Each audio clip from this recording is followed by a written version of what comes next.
Today on Doomed!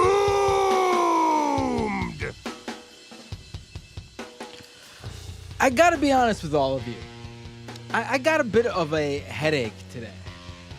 You know, one of those really bad sort of migraines where you're not so sure, if you're gonna do a show. I guess you don't know that unless you also have a podcast. But I was like, I don't know, I don't know if I feel up to it.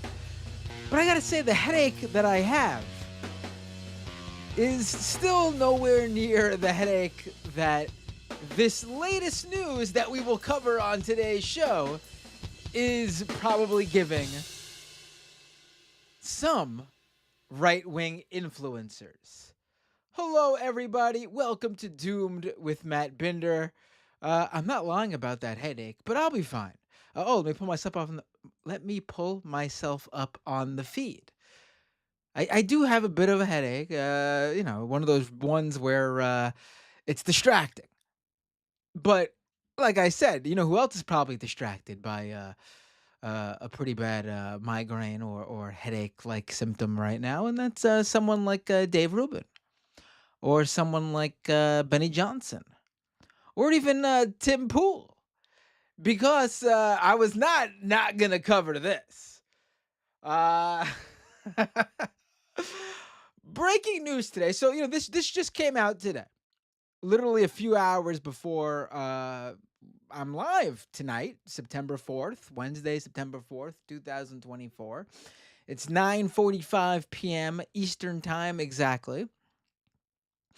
And earlier this evening, or late afternoon, whichever you want to call it, some news broke via an unsealed Department of Justice indictment. And so this news is fresh. You'll probably hear a lot more over the next few hours even, or day or two, or in the coming weeks, with some new fresh information. I've already seen reports from third-party outlets, i.e. not the DOJ, corroborating this information on their own. And it's pretty interesting. I mean, listen, is it surprising to see that there are foreign influence connections with right-wing pundits and talking heads and online influencers and media figures? No, of course not. That's just the way it is. I mean, we've seen this since at least 2015, 2016. You know, that's sort of when it got put into the spotlight because Russia, for example, the at the time largest entity trying to influence our elections, it became pretty mainstream news, and I had covered that pretty extensively. I was someone who thought it was important to cover, obviously, and people should know.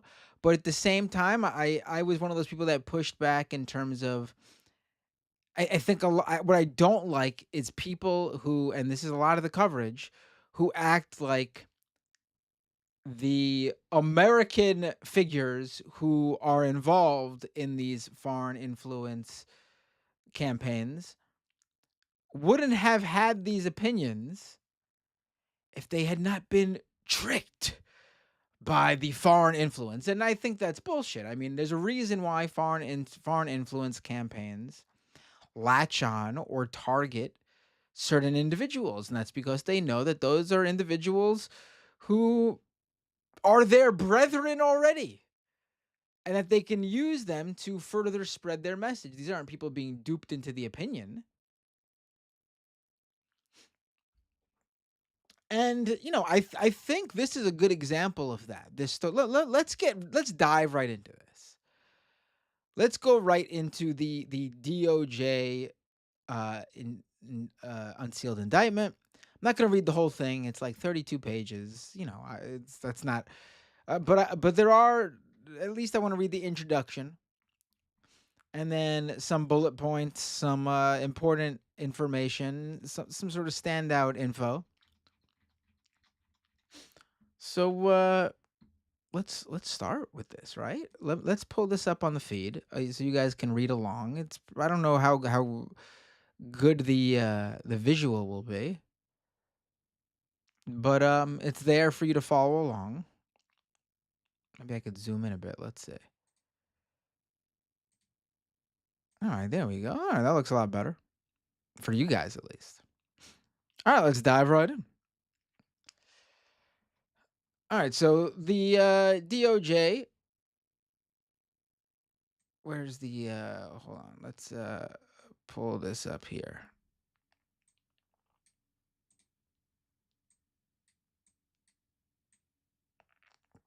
All right, so the DOJ released this press release earlier today.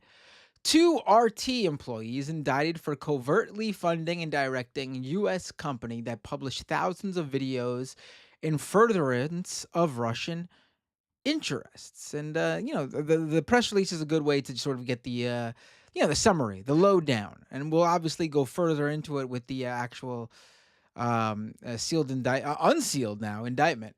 But let's get the overview here from the press release. An indictment charging Russian nationals Konstantin Kalashnikov, 31, also known as Kostya, and Elena Afansieva, 27, also known as Lena or Lena, with conspiracy to violate the Foreign Agents Registration Act, FARA, and conspiracy to commit money laundering was unsealed today in the Southern District of New York. Kalashnikov and Afansieva are at large.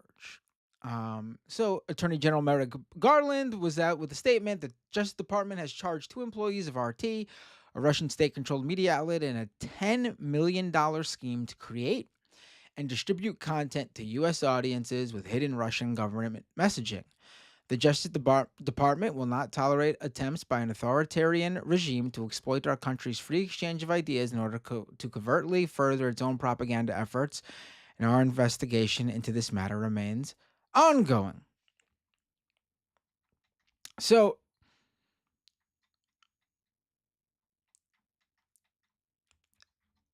for a little bit of an update, you all might remember that, in order to engage on the behalf of a foreign government in the United States of America, you have to register as a foreign agent. Um, you do that, and you can take part in those activities. You don't do that, you got a problem. Now, I at this point I do not know the legalities of this specific case because I'm going to assume that it is perhaps a bit different for a foreign agent working for Russia or at the behest of Russia to register ever since Russia's war in Ukraine, if you'll recall. Um, Russia Today's American outlet, RT America, shut down its operations, and RT was basically banned in the U.S. Uh, due to what Russia has been engaging in. And we can argue that the U.S. should be, if they're going to do that to Russia, there are a number of other countries and foreign governments that engage in similar activity, and we should hold them to account too. I am fully there on board with you. But for this story, I got to just, we're dealing with Russia.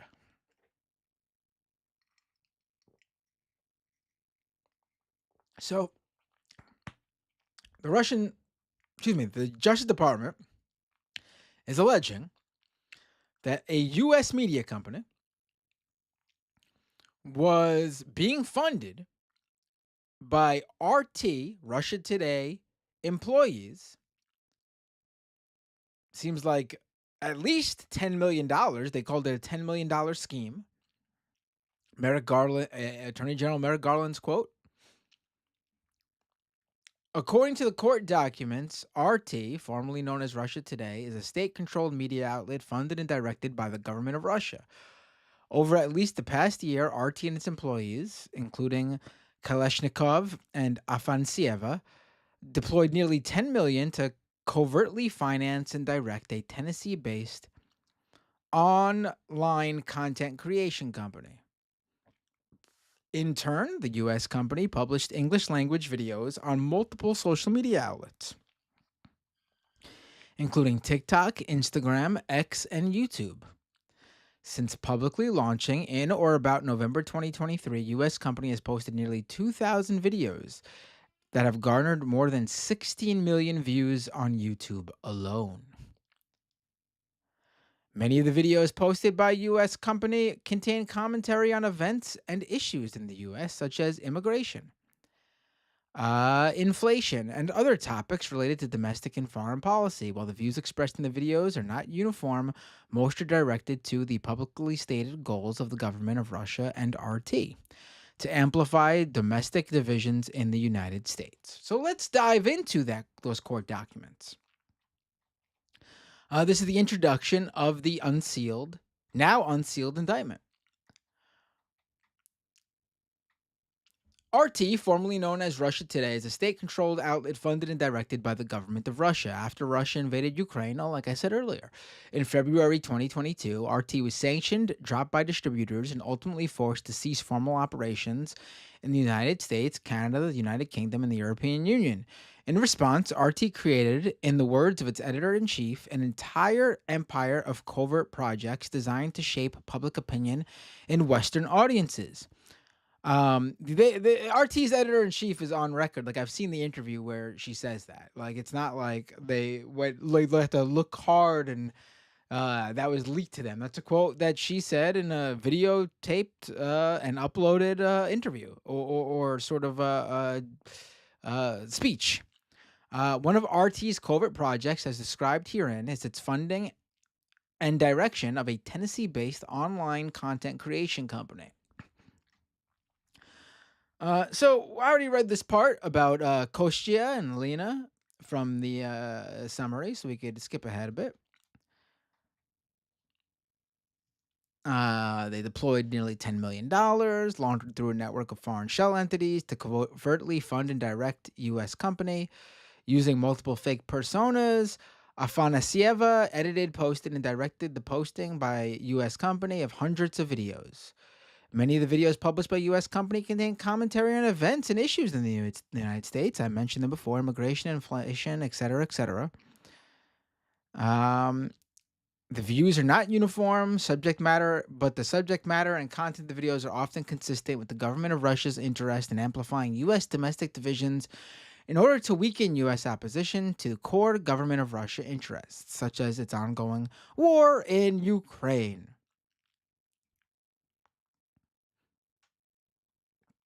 Posted nearly 2,000 videos since November 2023 when they launched, garnered more than 60 million views, covered this already. They did not register with the Attorney General as an agent of a foreign principal as required by law. The founders of the company didn't do that either. Who are the founders of the company? What's the company? Let's get into that.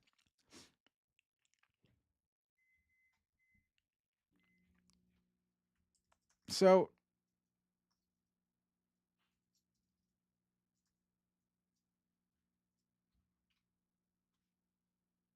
let me find that part in this where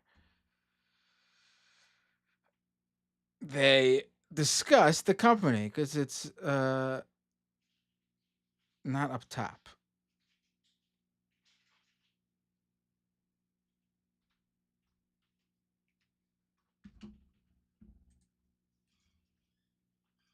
Here we go. Now, they don't actually name the company in the indictment. They don't name the founders. They don't name the influencers. But it's pretty obvious who they're talking about when we get to it, and others have confirmed, and the people who are mentioned, not by name in here, have since come out and confirmed it themselves. But let's go through the company first. I think that's the most important part here. U.S. Company 1 is a United States corporation established under the laws of Tennessee. Founder One has described the U.S. Company One as the U.S. subsidiary of Founder One's Canadian company, Canadian Company One, as set forth above, from in or about March 2021 to in or about February 2022. Founder One used Canadian Company One to produce content for RT pursuant to a written contract.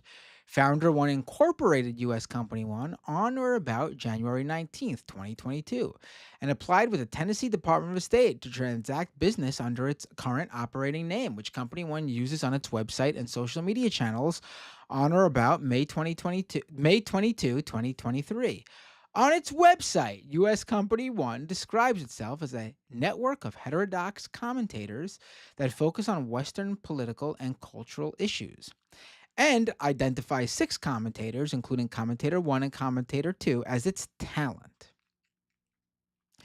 U.S. Company One regularly posts videos featuring these commentators, as well as other videos that do not feature the commentators across an array of social media channels, including YouTube, TikTok, X, Facebook, Instagram, and Rumble. To support the production and publication of its videos, U.S. Company One employs 3 staff producers: Producer 1, Producer 2, and a third individual, Producer 3, and a purported outside editing firm staffed by, among others, Kalashnikov and Afanasieva. So, this is pretty simple.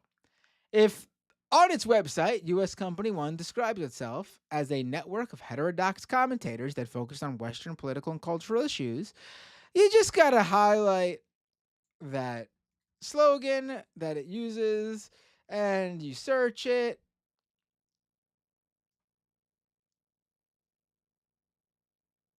and here you go. Well, now you get a bunch of people posting the story. But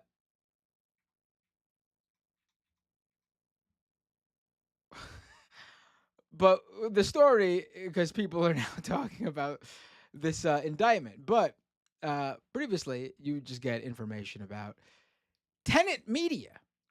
So let's just type them in.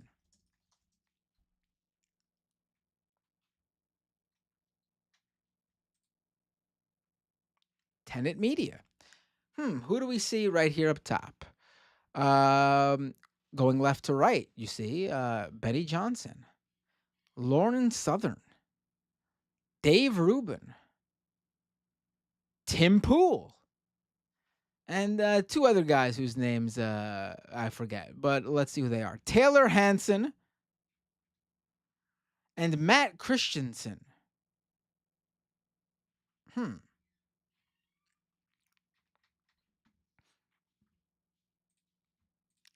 Let's go back to the.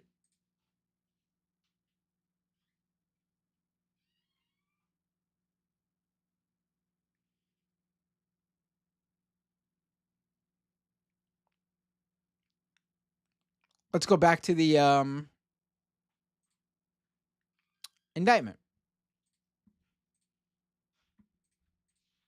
We could scroll back up. We got the information from the about the company, Tenet Media. I gotta say, let's go to their YouTube channel. Actually,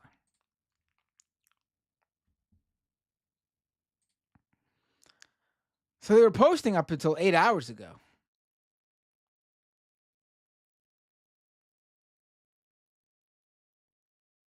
What's the most popular video they ever posted? 6 months ago, a Lauren Southern documentary, Empty Love.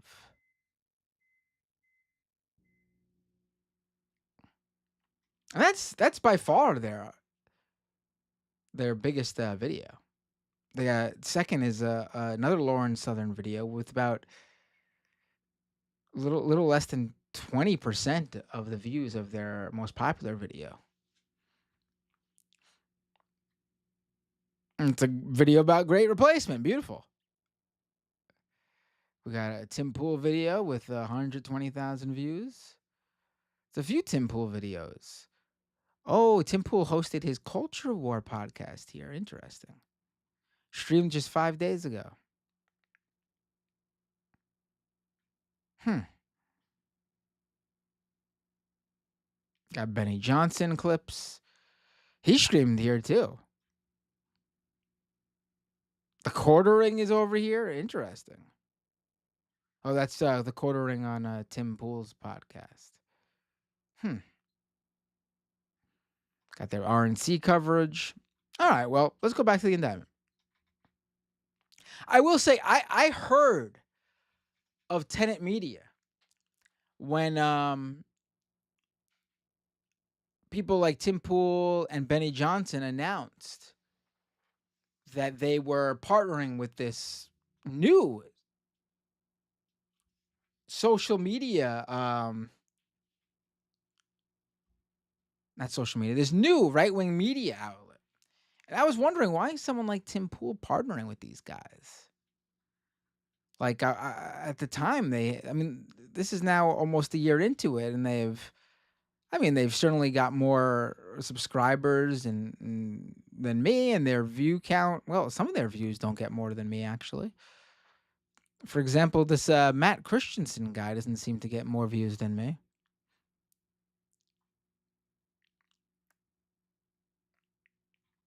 But I was wondering why Tim Pool would partner with a channel so much smaller than his. And I think we know now. Let's go back to the indictment.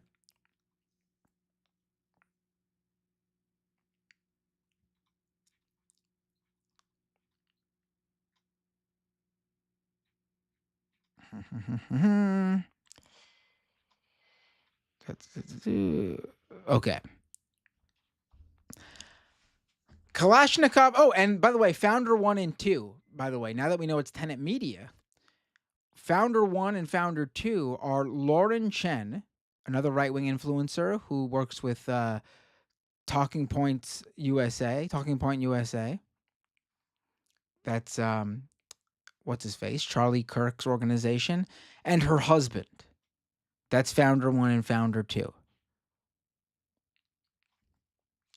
Kalashnikov, Afansieva, Founder 1 and Founder 2 also worked together to deceive two U.S. online commentators, Commentator 1 and Commentator 2, who respectively have over 2.4 million and 1.3 million YouTube subscribers.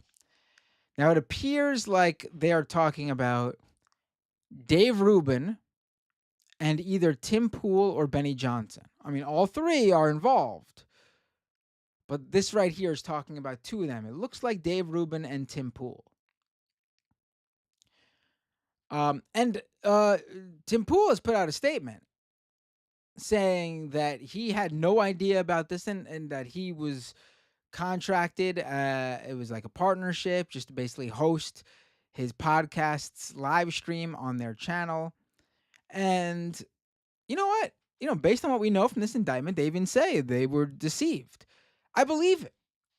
And we'll get more into that in a minute.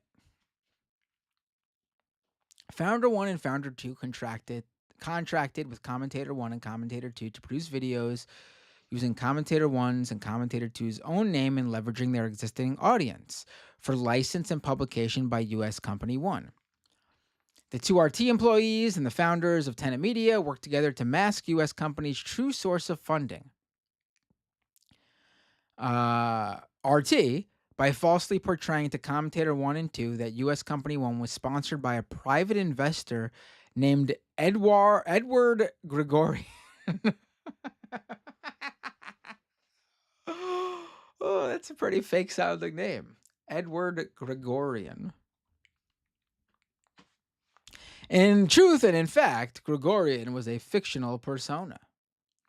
For example, during contract negotiations, Commentator 1 requested that Founder 1 provide a profile or article on Edward Gregorian.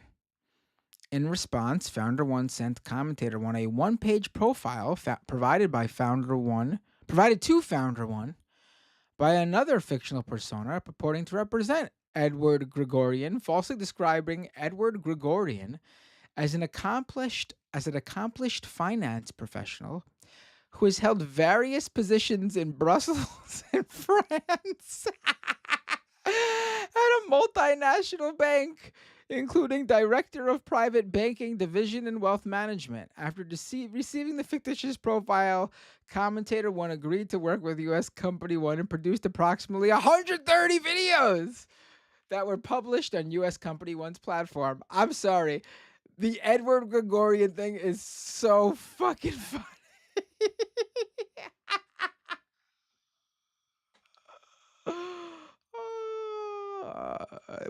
Did they take a photo of Edward Gregorian? Was he two children in a trench coat? I mean, that's what an accomplished Edward Gregorian. Ah, yes, Edward Gregorian, the accomplished finance professional who held various positions in Brussels and France at a multinational bank. Whomst amongst us doesn't know that Edward Gregorian?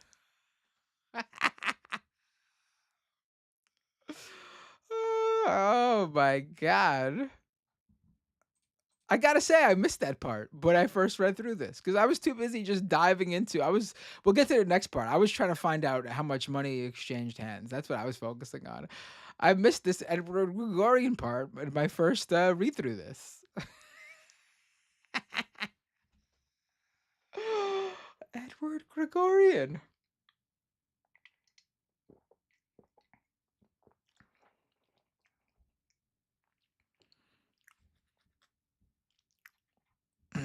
What happens if you Google Edward Gregorian? I mean, this is gonna come up now. Shit. But I would love to know what came up for Edward Gregorian before all this. Yeah, this is all Edward Gregorian. Yeah, this is all you're gonna get, but it would be great to see what came up before this indictment came out because it's so fucking funny. I'm pretty sure commentator won. If it's the hold on, let's go back and check. Yeah, commentator won 2.4 million subscribers. I'm pretty sure that's Dave Rubin. I'm pretty sure that's Dave Rubin. I mean, 130 videos.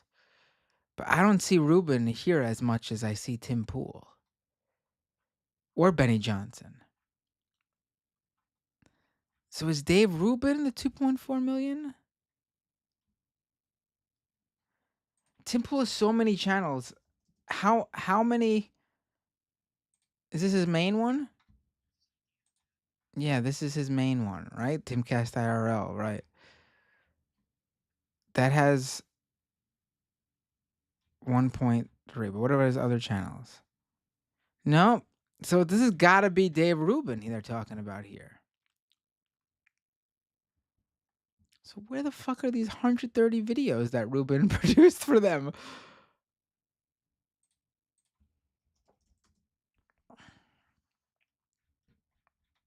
I mean, I guess they're here. He just hasn't done one in a little while, it looks like.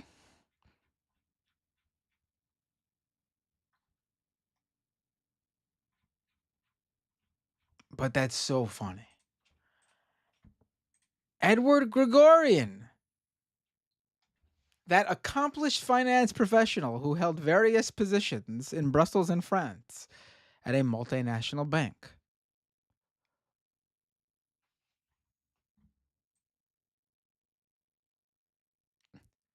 A user named Tim Pool in the chat says, "Matt, no, this is cultural, not IRL." No. I know that Culture War was the podcast that Tim Pool was doing for Tenet Media, but I'm looking at Tim Pool's YouTube channel to see if he's the one who's commentator 1 or commentator 2, because in the indictment they describe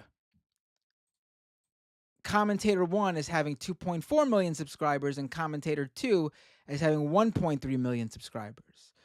And Tim Pool on his IRL channel, which is his big channel, he does not have 2.4 million. So that's got to be Dave Rubin. That's why I was mentioning IRL. But that's good that I'm clear. Yeah, Dave Rubin has 2.4 million subscribers. So this is Dave Rubin who asked for more information about Edward Gregorian. And he was told he's an accomplished finance professional who has held various positions in Brussels and France at a multinational bank. And he went, "Oh, that Edward Gregorian, got it," and agreed to work for them. Oh my God. Is there more about Edward Gregorian? I would love to know about more fake personas. Oh, we got more fake personas here. Afansieva utilized multiple fake personas at U.S. Company 1, including Helena Shudra and Victoria Pesti. I'll be honest, Victoria Pesti absolutely sounds like a Trump supporter from like Queens or Brooklyn. Or even like Westchester or something like that. Remember that that lady that ran against AOC a couple years ago? What was her name? Like Tough Tanya or something, and she was from like Yonkers. Yeah, it's a Victoria Bestie from Queens. Bada boom, bada bing. Trump 2024. Victoria Bestie. Ah, this is great. This is really funny.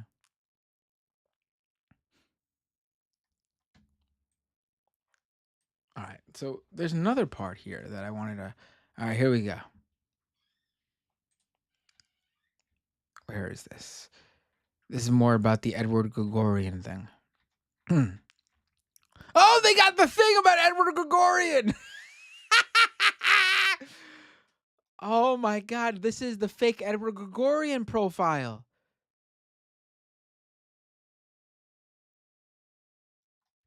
Edward Gregorian, experienced finance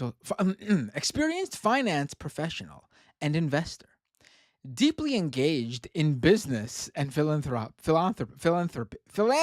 excuse me, leveraging skills and resources to drive positive impact.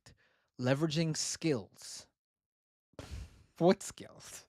Supporting a range of organizations worldwide. Ah, yes, of course.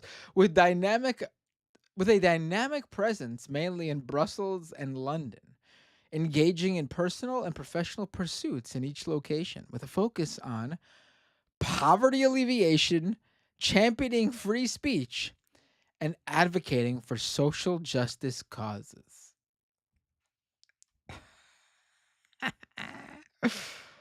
Oh my God. So where did they get this picture from? Hold on. Hold on. Let's see if I could figure this out here. All right, I'm screenshotting this picture. Let's go to Google image search. Let's see. Let's see if this was easy. Maybe it wasn't. Maybe it wasn't.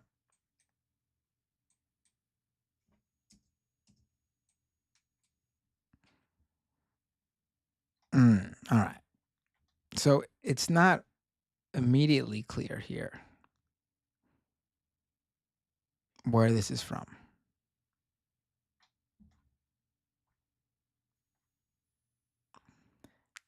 Is this like a stock photo image? It's gotta be, right?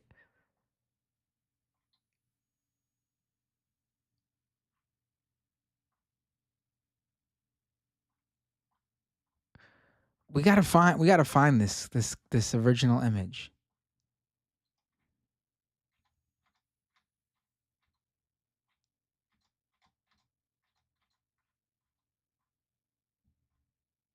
Find image source. Let's see.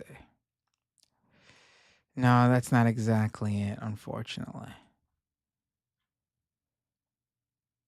We gotta find it though. I want to find this image so bad.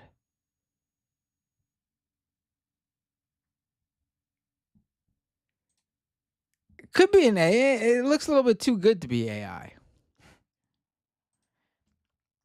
Maybe it was from. Maybe they just pulled it straight off Getty.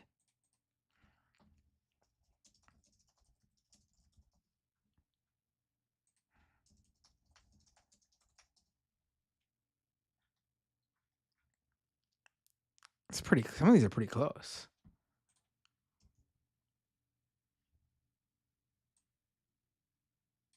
Some of these are pretty close.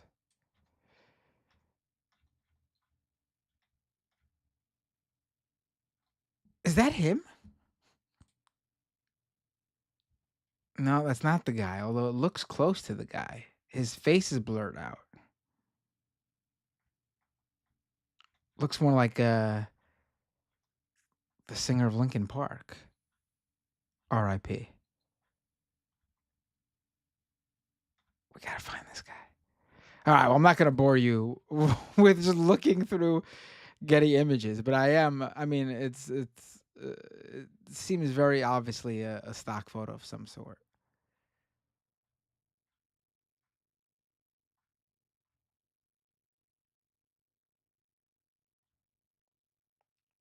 No, the win. Someone says it's got to be the guy. It's reversed and blurred. No, it's a little bit off. It's a little bit off. He is wearing glasses. He doesn't have his ear pierced. The window in the plane has, in the tenant media one, it has round windows. In this one, he's got the square windows. I know it's you gotta be careful, but yeah, it's very close. It's very close though. It's definitely a stock image though, because you could see how these stock images look, and just the way it's taken. It's very clearly a stock image. But I so want to find the original so bad.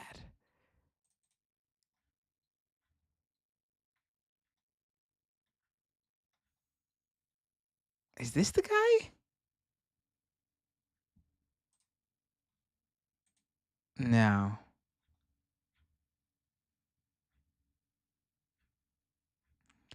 They have so many of these. There's gonna be I would have to look through. It says there's 100 pages of these type of images.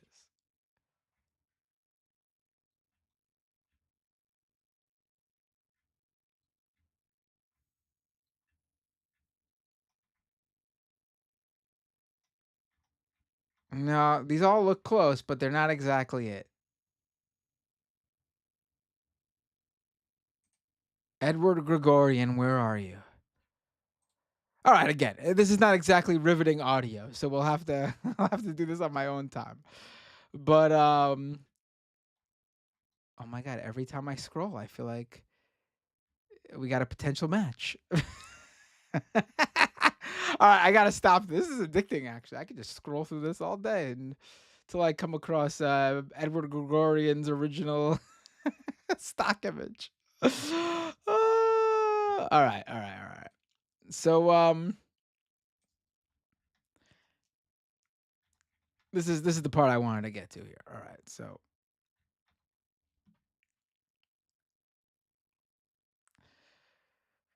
so we got the Founder One Scouts influencers for Edward Gregorian.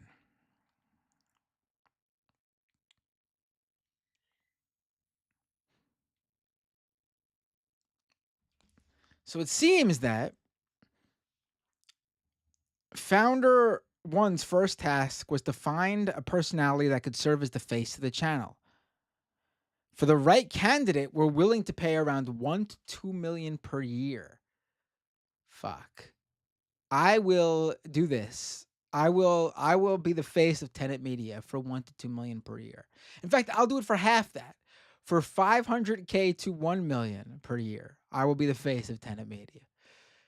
On or about January 2023, Founder One was sent the proposed contract for Founder One's influencer talent scouting services. Um, the proposed contract awarded Founder One $8,000 per month plus a percentage of any deals that Founder One closed with influencers. Jeez, that's not a bad deal either.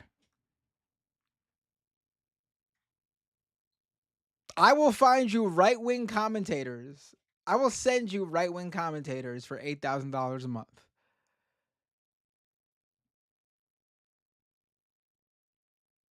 Going once, going twice.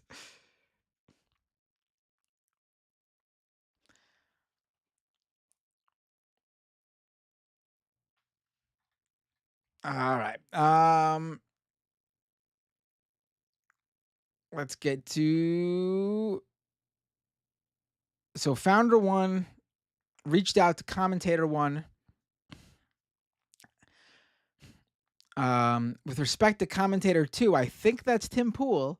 Founder One cautioned that a contract would likely cost well over $2 million a year.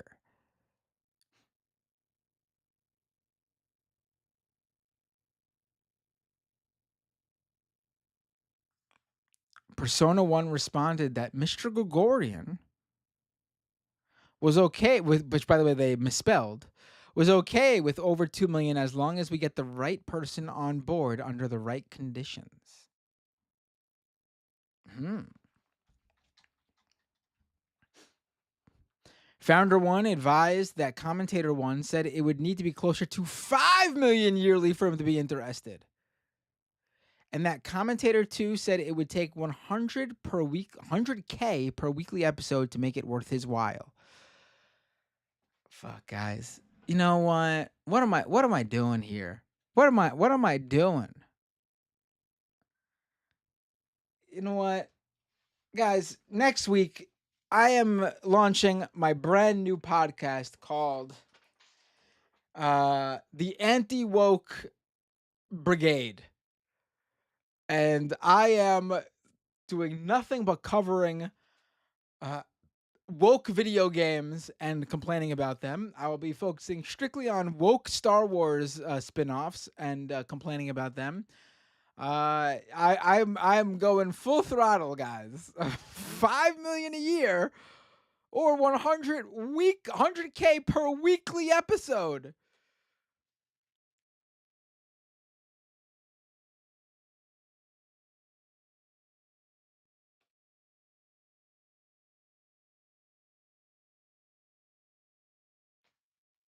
Hold on, did someone find the hold on. Elegant CEO, businessman, blazer and eyeglasses, enjoys his champagne on a first class of private airplane jet. Did you find it?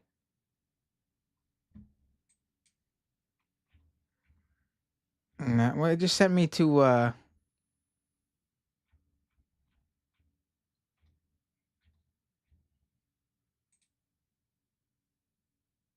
I don't think this is it.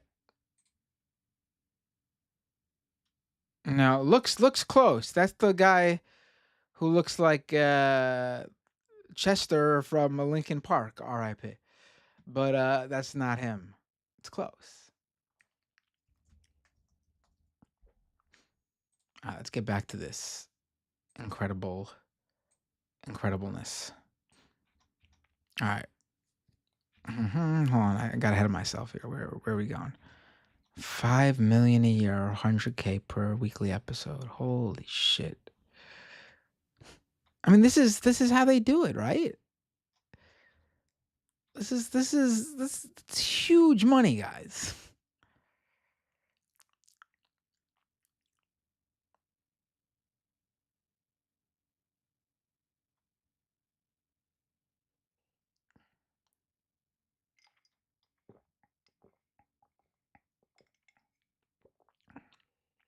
Wow, here we go, right?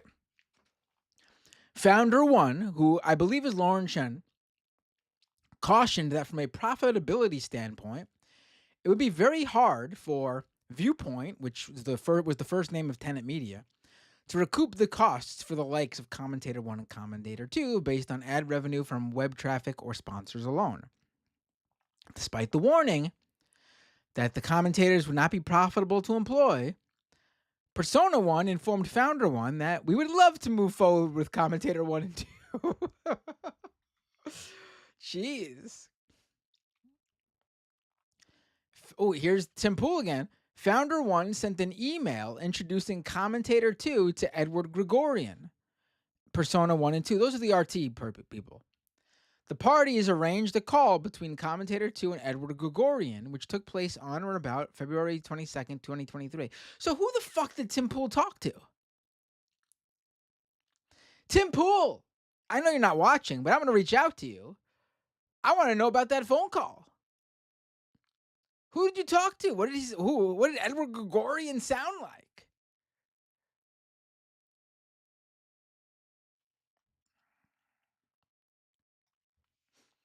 Commentator 2 requested that Edward Gregorian call his cell phone. Instead, Persona 2 asked that the call take place on WhatsApp or Zoom.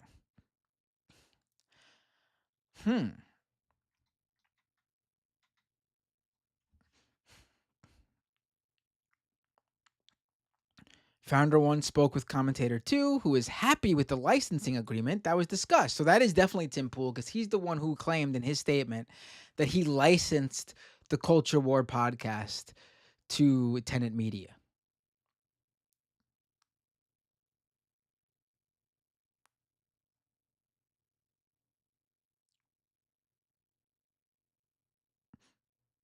But Commentator 2 still would like to know more about the company and who he will be working with. Founder 1 said that they assured Commentator 2 that as we finalize the contract and begin working to put his show together and coordinate the launch, everyone will have time to get to know each other and feel less like strangers. So did Tim Pool ever meet Edward Gregorian, or did he happily accept his paycheck every week? Let's find out if there's more. Okay, this is where Founder 1 says that Commentator 1, who I believe is Dave Rubin, would like some material about Mr. Gregorian to learn a bit about who he'd be working with.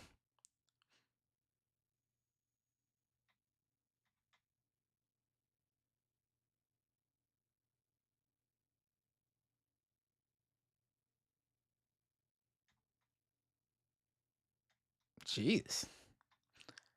I'm unsure if Mr. Gregorian gave out any public interviews, but you could send them our LinkedIn page. Oh my god. Oh, here we go.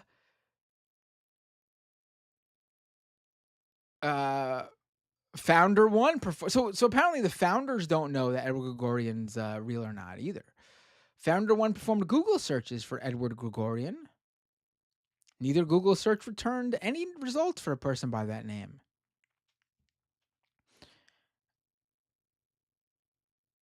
Founder 1 insisted that Commentator 1 wanted to see materials on Edward before they felt comfortable moving forward.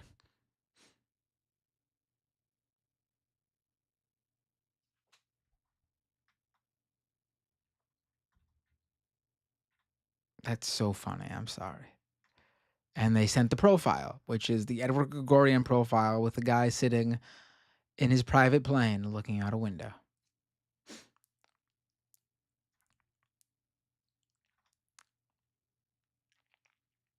He used his deeply engaged in business and leveraging skills to get where he is today, that Edward Gregorian. Never put it past him. I always knew that Edward Gregorian would be somebody. I knew he would use his range of organizations worldwide and that dynamic presence of his, mainly in Brussels and London, to engage in personal and professional pursuits. I knew he'd do it. Remember, kids, reach for the stars, leverage those skills, be deeply engaged in business, and you too will be able to support a range of organizations with your dynamic presence. All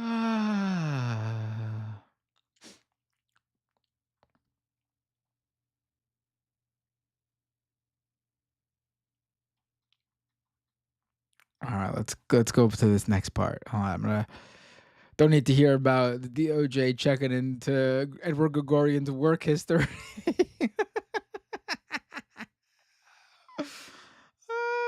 Oh my god.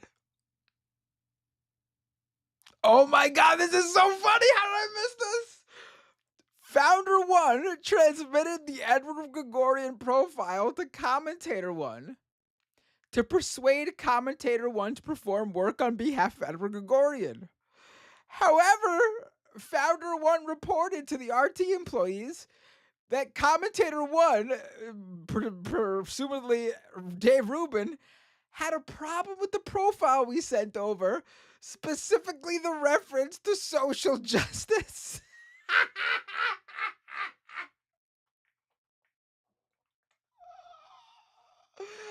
I mean, listen, if you ever want a better example of how the Russian influence campaigns never quite get it right,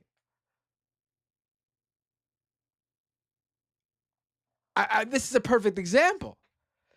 They always are a little bit wrong about like how it is. Like what like the rights, well, like the keywords and the talking points are for the right, for they never quite get it right. Because if you remember when I read this Edward Gregorian profile here, the little biography where he talks about how he's deeply engaged in business and leveraged his skills and supported a range of organizations worldwide with his dynamic presence, mainly in Brussels and London, it goes into how he has a focus in poverty alleviation, championing free speech, and advocating for social justice causes.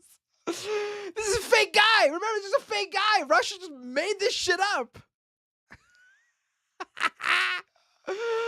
But this is sent to allegedly Dave Rubin, who reports back to them, hey, I asked more information about Edward Gregorian, and I'm glad I did, because this guy's a social justice warrior, apparently.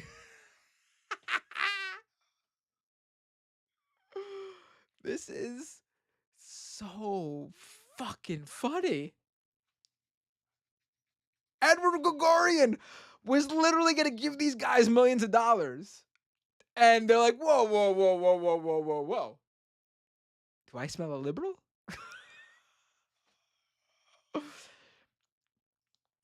So apparently, Founder One says that they think it may be because social justice is usually a term used by liberals, but we're trying to create a conservative network. Founder One suggested that Commentator One and Edward could simply speak together to clarify the profile.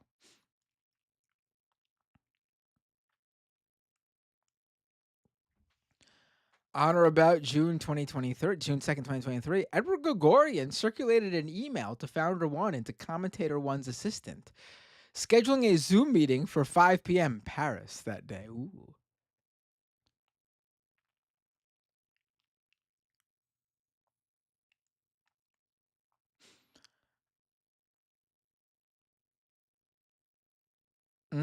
Interesting. So the Zoom meeting was 5 p.m. Paris time. At 8:58 a.m., Edward Gregorian replied to an email saying, "I'm there in the Zoom meeting, guys."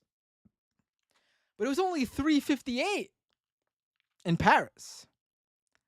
But it was almost 5 p.m. in Moscow.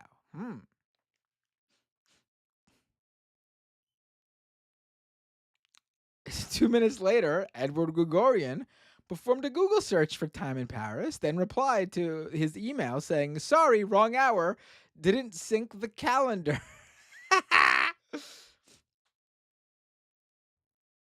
All right, here we go. After further negotiations, Founder One and the purported representatives of Edward Gregorian secured contracts with Commentator One and Commentator Two.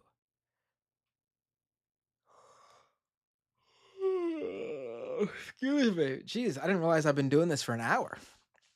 This has been fun. It's late here. I believe it's 6 a.m. Paris time. Oh, I'm sorry, wrong hour. I forgot to sync my calendars. Me being that world traveler who likes to leverage my skills and develop various businesses using my dynamic personality. Commentator One's contract. So this is the contract that was secured by the commentators. Commentator One, supposedly Dave Rubin,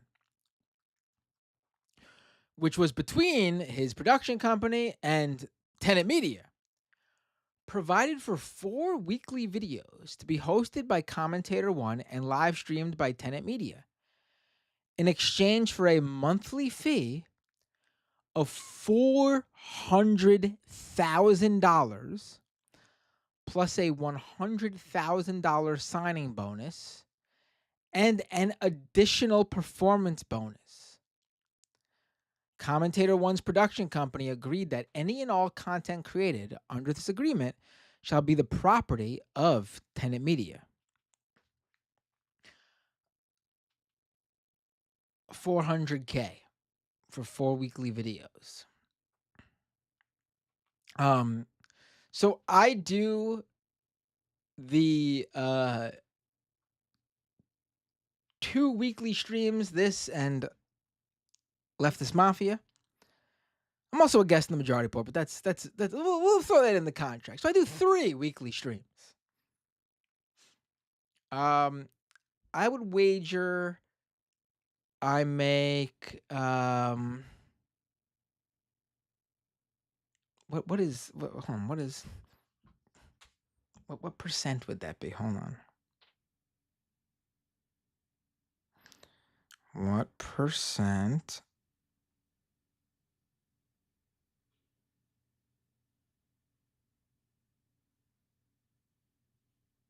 Let me just make sure I get this right. Math's never been my strong suit. So I would say that's a little bit less than 0.1% of of his monthly fee. Christ. Oh my God. Commentator Two's contract. Now this is purportedly Tim Pool, which is between Commentator Two's production company and Tenet Media, provided for weekly videos to be hosted by Commentator 2 and live streamed by Tenet Media, in exchange for a fee of $100,000 per video. Commentator 2's production company granted U.S. Company 1 a non-exclusive, non-transferable license during the applicable license term to display, transmit, and distribute the licensed content. Okay, so listen, Dave Rubin's making a lot more here, but Dave Rubin's also doing a lot more work. I would say, knowing what we know now, Dave Rubin's contract is better because he had to do 4 videos a week for $400K a month. And so that's what? That's like $25K per video. But Dave Rubin doesn't own that video content. Tenet Media does. But knowing what we know now, this is a short-term grab as much cash as you can type thing, obviously, now being that we've seen what happened. So in retrospect, Dave Rubin had the better deal. He got as much out of it as possible. He got that $500K for the first month and that $100K signing bonus. And then he got $400K a month after that. I don't know when the deal ended, but he walked off with a couple $1 million, presumably. Now, if this was a legitimate deal, like from a legitimate business with a long-standing sort of deal, I would say Tim Pool would have walked away better, which he probably thought he was at the time. Because he only had to do 1 video a week for $100K per video. So he's already making 4 times what Dave Rubin makes per video. But on top of that, Pool is just live streaming his own podcast on Tenet Media's channel, and then he retains the rights to the podcast. So the only deal is that he's got to live stream the Culture War podcast on Tenet Media's channel once a week, but then he can do whatever he wants with the recorded version of it, like the non-live recorded version that comes after the live stream product. So, I would say at the time of the deal, I would say Tim Pool was walking away with the better deal. But look, in retrospect, I mean, fuck, you gotta just grab as much money from a deal like this with a short-term sort of DOJ gonna come in and wreck your shit type deal. You gotta pull as much money out of that bad boy as possible as quickly as you can. So that's where Dave Rubin pulled it off.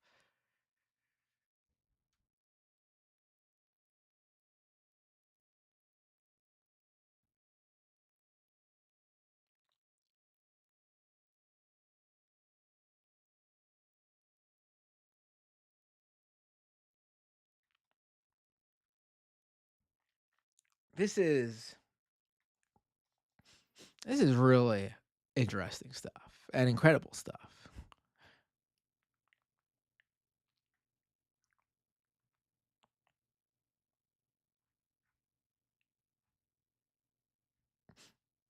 All right, so this is they go on. Oh boy, I could really read into all of this.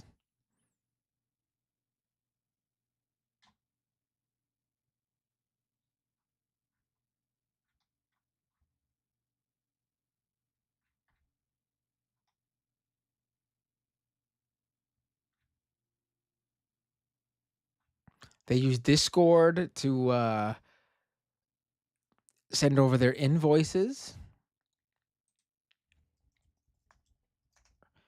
This is an interesting one I remember reading. Oh, so what they said, I think Tim Pool hit the nail on the head here with where is that with his and that's probably the first time I've ever said that. Tim Pool hit the nail on the head here. But I wager what Tim Pool says here is mostly correct.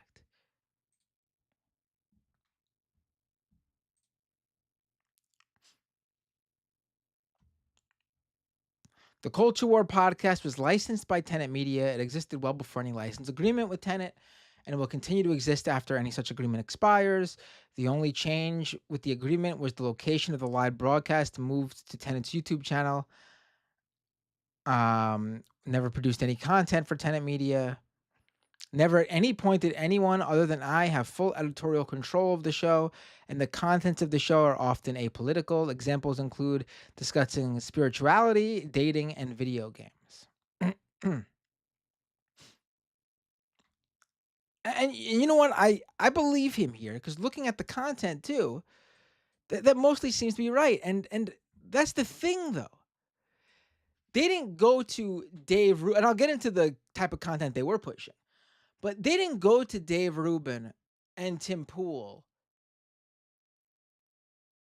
expecting them to be mouthpieces.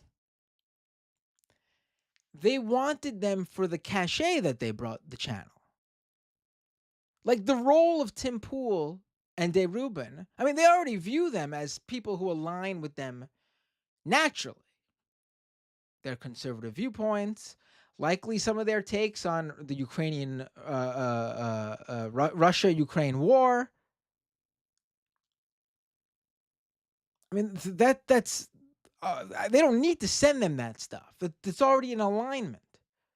But the main thing someone like a Rubin and a Pool brought Tenet Media was the audience. That's why they paid them the big money.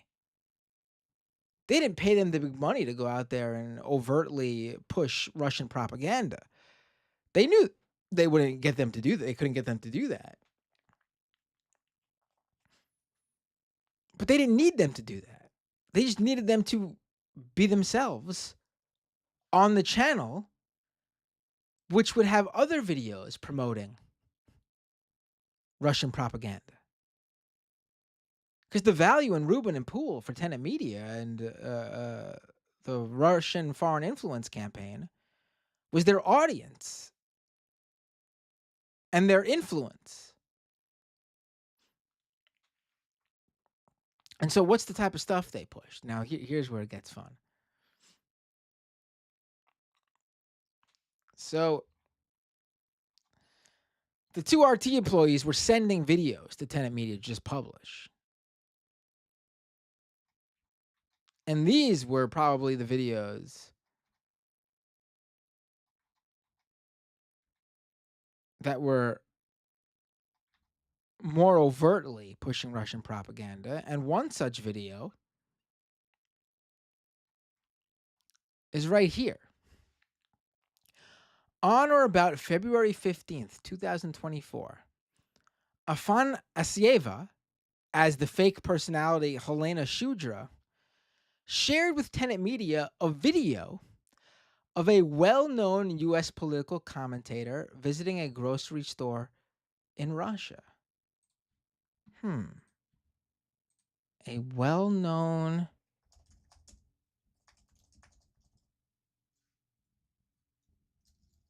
video commentator visiting.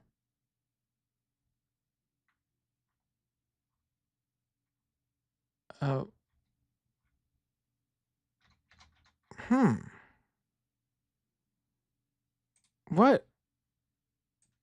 Who? Who could possibly? Let me. Let me look up who they could possibly be talking about here. This can't be. This is why. It's it's gotta be this video, right?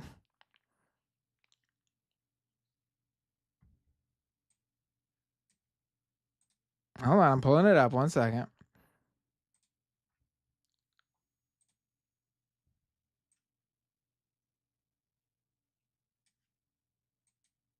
Hold on, I'm pulling it up. Hold on. Give me a second. Sorry. It's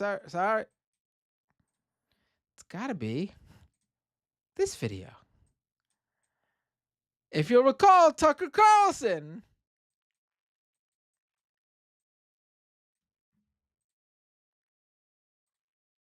Here's from the United States, buys groceries, and we didn't pay any attention to costs as we were just putting in the cart what we would actually eat over a week. And we all came in around $400, about $400. It was $104 US here. And that's when you start to realize that ideology maybe doesn't matter as much as you thought, corruption. If you take people's standard of living and you tank it through filth and crime and inflation, and they literally can't buy the groceries they want, at that point, maybe it matters less what you say or whether you're a good person or a bad person. You're wrecking people's lives in their country, and that's what our leaders have done to us. So the RT employees, acting as the fake individuals, wanted Tenet Media to share that video of Tucker Carlson in a grocery store in Russia, talking about how great Russia is and belittling the U.S. Afansieva posted the video in the producer Discord channel. Later that day, producer 1 privately messaged founder 2 on Discord. They want me to post this, referencing the video, but it just feels like overt shilling. Founder 2 replied that founder 1, I believe is Lauren Chen, thinks we should put it out there. Producer 1 responded, all right, I'll put it out tomorrow.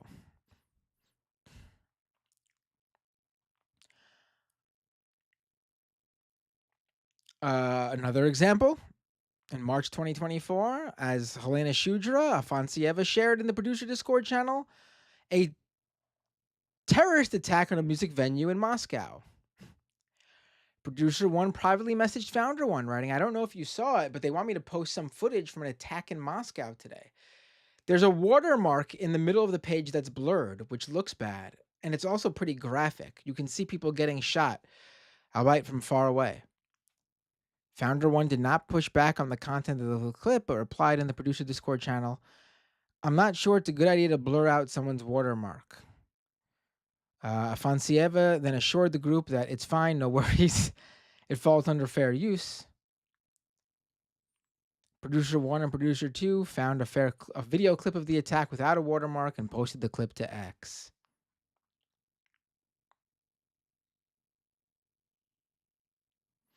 Oh, here we go again. Founder Afansieva, as Helena Shudra, privately messaged Founder 1 on Discord, asking that one of our creators record something about the Moscow attack. Despite public reporting that the foreign terrorist organization ISIS had claimed responsibility for the attack, Afansieva requested that Tenet Media blame Ukraine and the U.S., writing, I think we can focus on the Ukraine-U.S. angle. The mainstream media spread fake news that ISIS claimed responsibility for the attack, yet ISIS itself never made such statements. All terrorists are now detained while they were heading to the border with Ukraine, which makes it even more suspicious why they'd want to go to Ukraine to hide. Founder 1 responded that Founder 1 would ask Commentator 3, and the next day confirmed that Commentator 3 said he's happy to cover it. Did he cover it?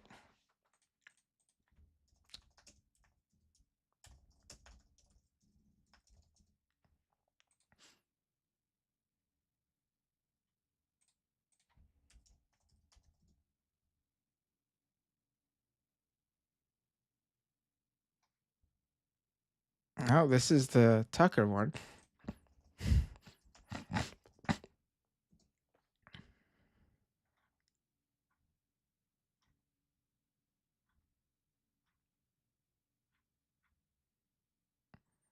I don't see it up here. Maybe he didn't.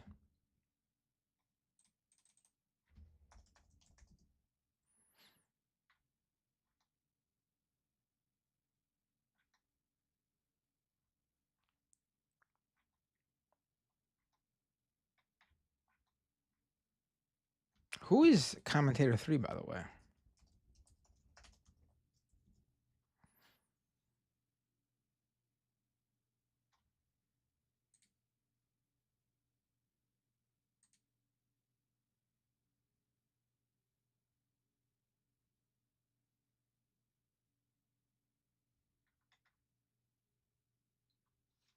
Okay, commentator 4 here is got to be Lauren Southern because she only shared her mini doc and its promo.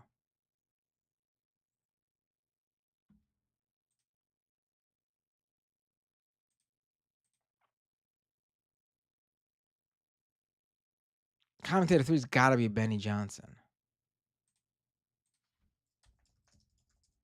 That's my assumption. I wonder if he covered it on his own.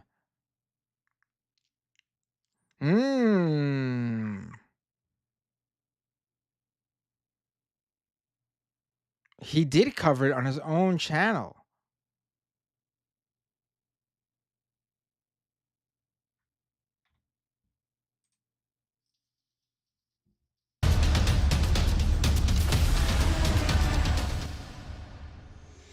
Hey guys, it's Benny. Breaking news. There is a March 22nd, 2024.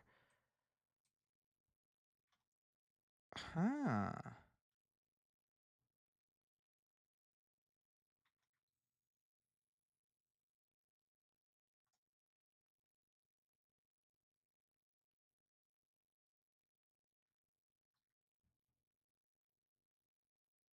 The next day on. Oh, wait, this was the next day here.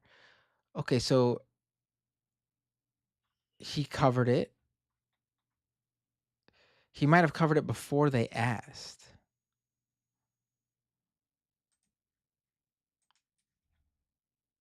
It depends how accurate. This says on or about March 23rd.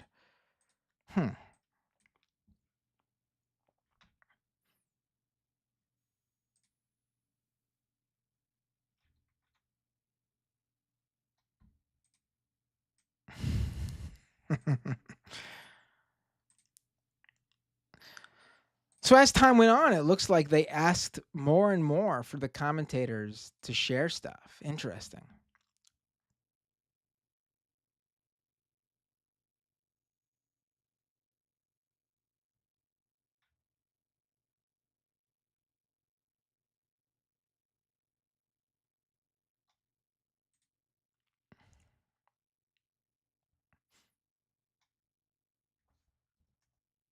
Commentator 4.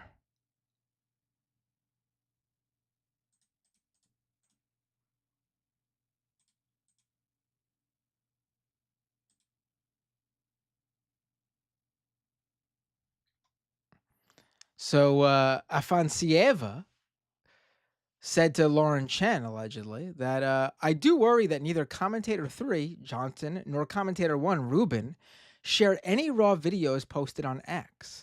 Commentator 2 shared only one video this week. Commentator 4 didn't share any raw videos. She only shared her mini doc and its promo. Commentator 5 is good at sharing our content so far. Who's commentator 5?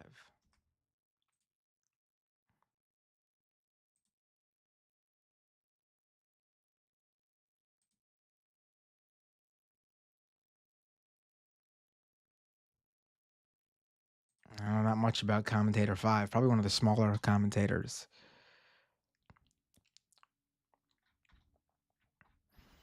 So yeah, this is the indictment.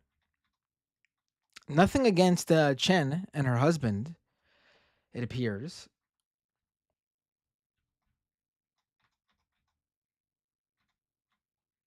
But this is, we'll dive more into this. Like I said, a lot more is going to come out.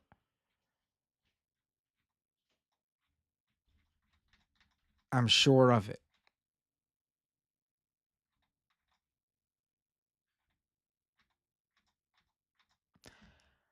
But I do believe that what we know though about it is true in terms of people like Rubin and Poole not knowing who they're working for and just taking the money.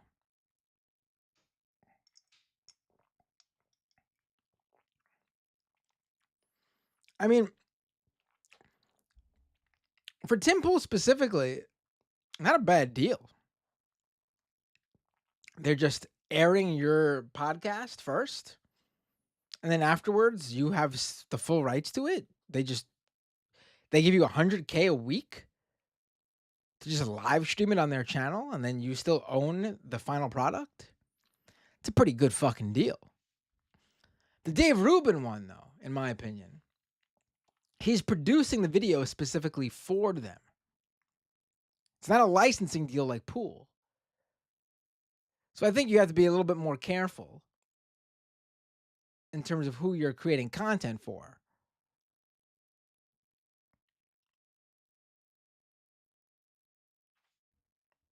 But it is very fucking funny. Edward Gregorian. That's very fucking funny.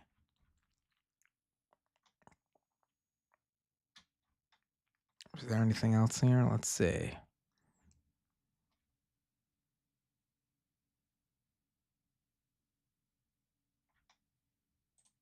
Oh, there's a Commentator 6. Commentator 6 posted a video on YouTube announcing the launch of the company.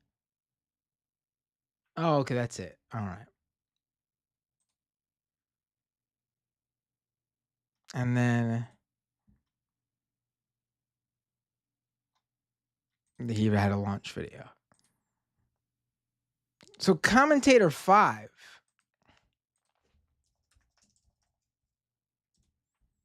is probably just so 1 is Rubin, 2 is Poole, 3 is Benny Johnson, 4 is Lauren Southern, 5 has got to be Taylor Hanson. Here, let me screen share one more time. So I was saying, Commentator 1, Rubin, Commentator 2, Poole, Commentator 3, Johnson, Commentator 4, Lauren Southern, Commentator 5, Taylor Hanson, Commentator 6, Matt Christensen. It's gotta be. That's who we're dealing with here. Seems pretty clear. All right, I hope you enjoyed that. That was a lot of fun to go through. And Edward Gregorian, if you're out there, if you really do care about social justice, you invested in the wrong influencers. If you want to alleviate poverty and you care about free speech and social justice,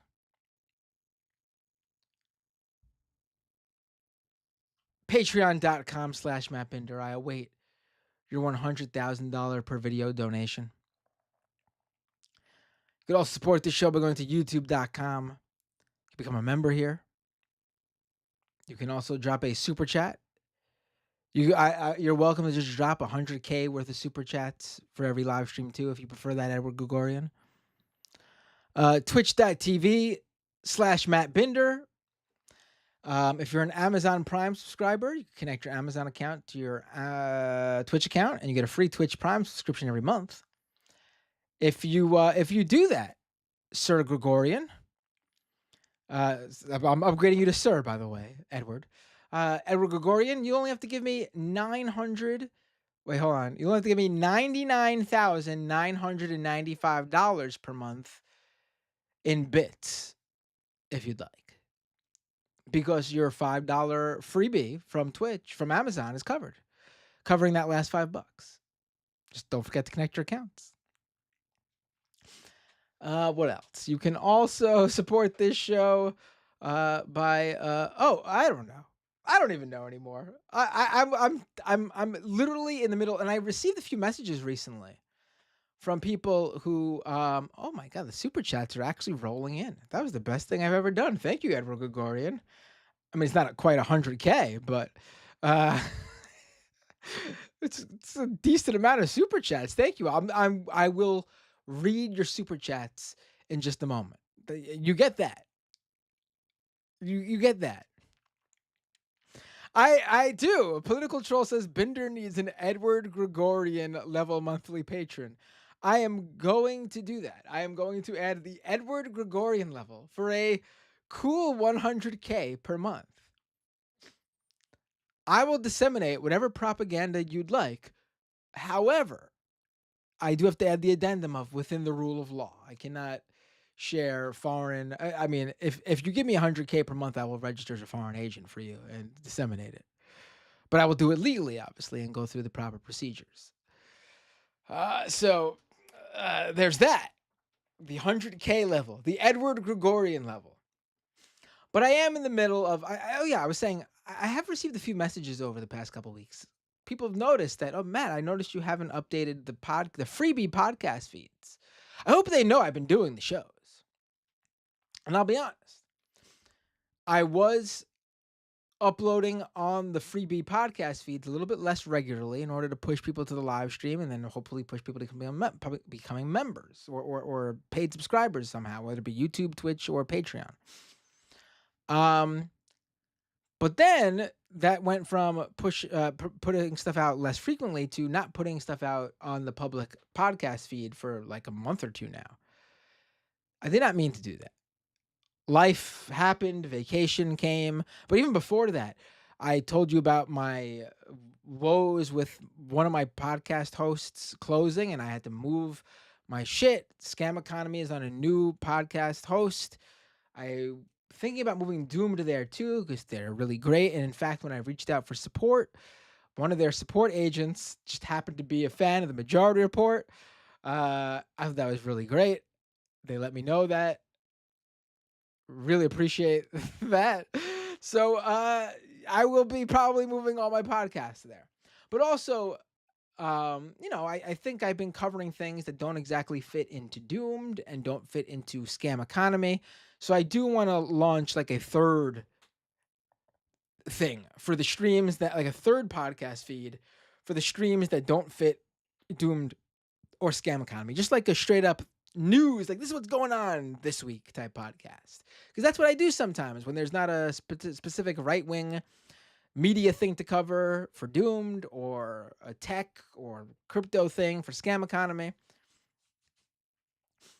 So oh yeah, the podcast host I moved to is Castos. CASTOS.com. I mean, I haven't uploaded anything there yet. I just moved the podcast.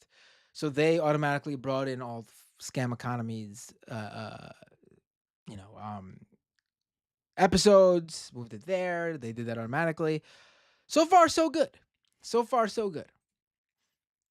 I haven't really even customized the free website that they put out there. But so far, so good.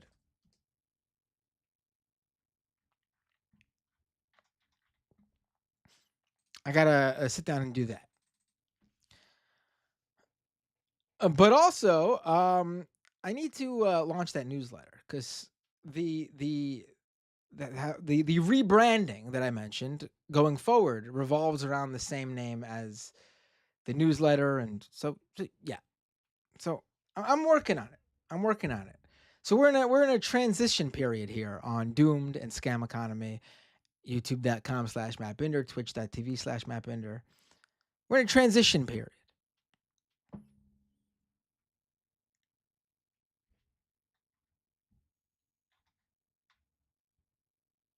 Um,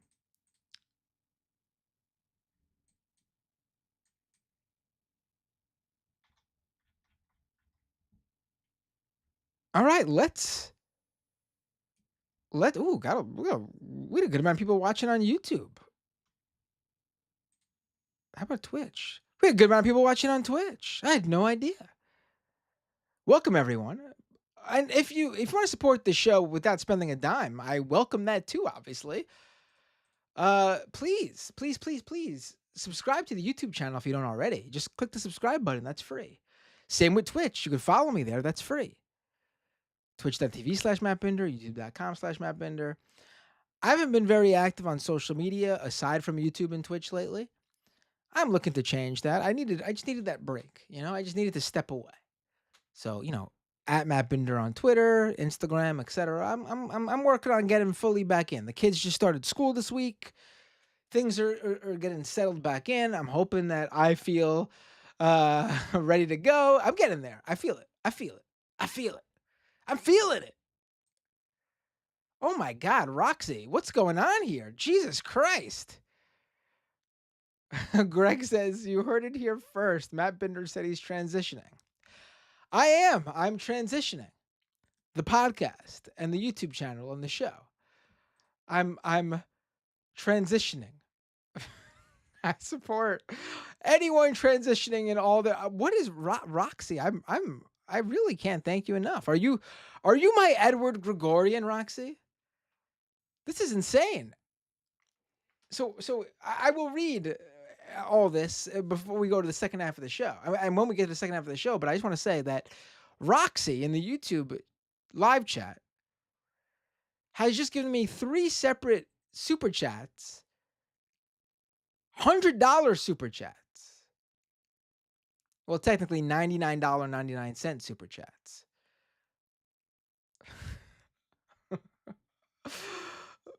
$300 from Roxy.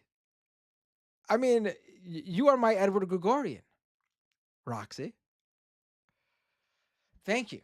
I appreciate it. Do you happen? Can you send me your profile, Roxy? I need a nice glossy 1-page profile with your resume, a nice little summary about your what was it again? Your dynamic personality. What is it? Hold on, I gotta find this again. I love it so much. It's so funny. I need a nice little profile of your deeply engaged in business acumen, your leveraging skills, your support of a range of organizations worldwide, and your dynamic presence. I'm assuming it's also mainly in Brussels and London and France. Roxy. Please send it ASAP. My search for Roxy doesn't come up with much. All right, folks. Oh my God, I've already gone an hour and a half. Oh my God.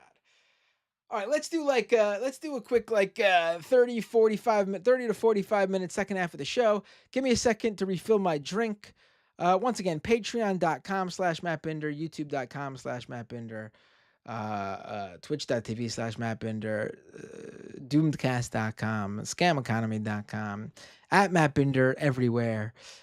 See you in just a second. I'm going to open the phone lines, get a drink. Stick around. We got 30 to 45 minutes more of your calls, and I'll read the super chats. Once again, thank you to my Edward Gregorian, Roxy. To those listening to the Freebie podcast, and I will put this up on the Freebie podcast feed. Everyone else, stick around. I'll just be. You don't got to go anywhere. You're gonna see just the Doomed logo for a second, and then I'll be back. But if you're on that Freebie podcast feed, I will see you next time on Doomed.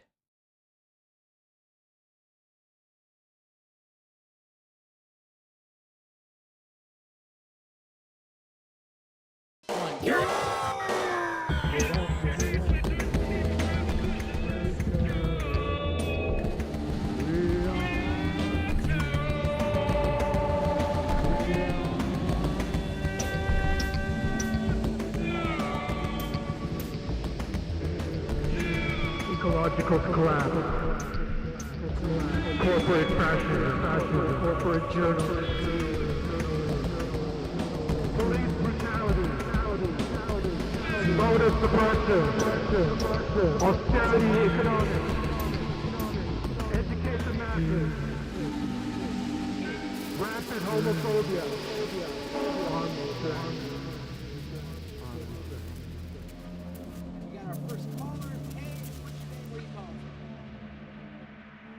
from? What's up, Matt? Hey, You from Jamaica? Dave from Jamaica.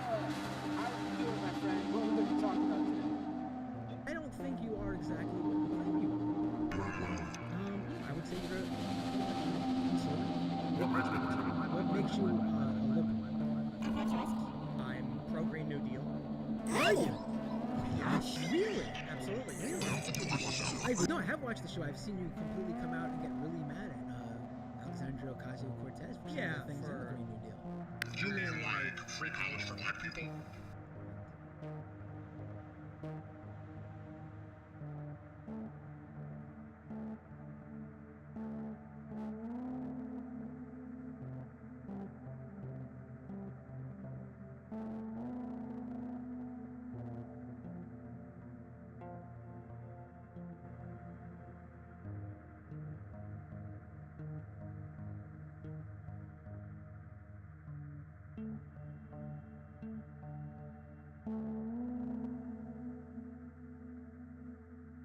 All right, we are back, and today I am going to use the real classic phone line. Sorry, Skype listeners, you all gotta wait for the next feed because I gave you guys the whole show last time. Let's go to the phones. You can call into the show at 646-303-7337. That's 646-303-7337. I take the calls as they come in. Let's do this.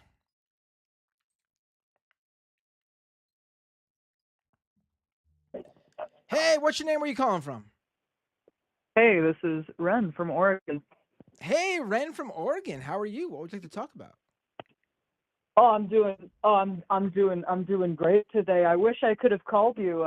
Wish I could have called you over Skype so that we could have gotten a video feed. Oh, I'm sorry. I feel terrible. Why? You doing something cool, or you just wanted to be on the video feed? Yeah. What are you doing? I was gonna do something cool. Oh, I just, I was so inspired by your coverage of the story that it compelled me into song. Into song? Yes. All right. You know what? I might have to go into Skype for this. If I log into Skype, will you call me there? Yes. All right. Call me there on Skype. I'm opening up Skype. Only Okay. Ren, folks. Don't call me on Skype if you're not Ren, because I'm just taking phone calls for everybody else. Give me 1 second. I got to open Skype, and Skype always takes forever to open because there's issues with Skype. Skype's. If Skype wasn't integrated into the live stream program I use, I probably wouldn't use Skype.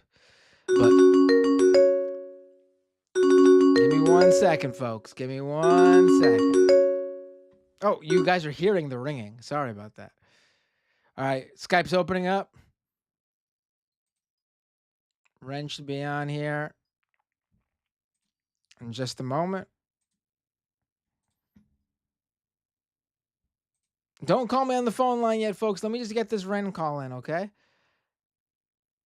And then I will take your calls back on the phone line. All right, hold on. Skype is taking its sweet ass time. Oh, thank you, Gabriel Long, for the $5 patron sign-up subscription. Patreon.com/MattBinder. Gabriel just became a $5 member. I appreciate that. That's all I ask. $5. And, oh, here's Ren. All right.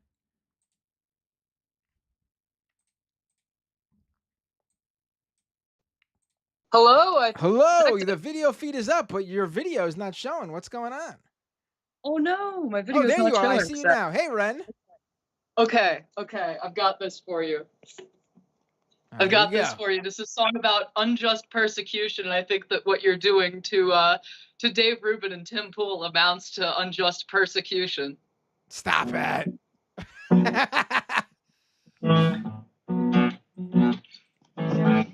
Until the philosophy which holds you may not be an unregistered foreign agent has been toppled.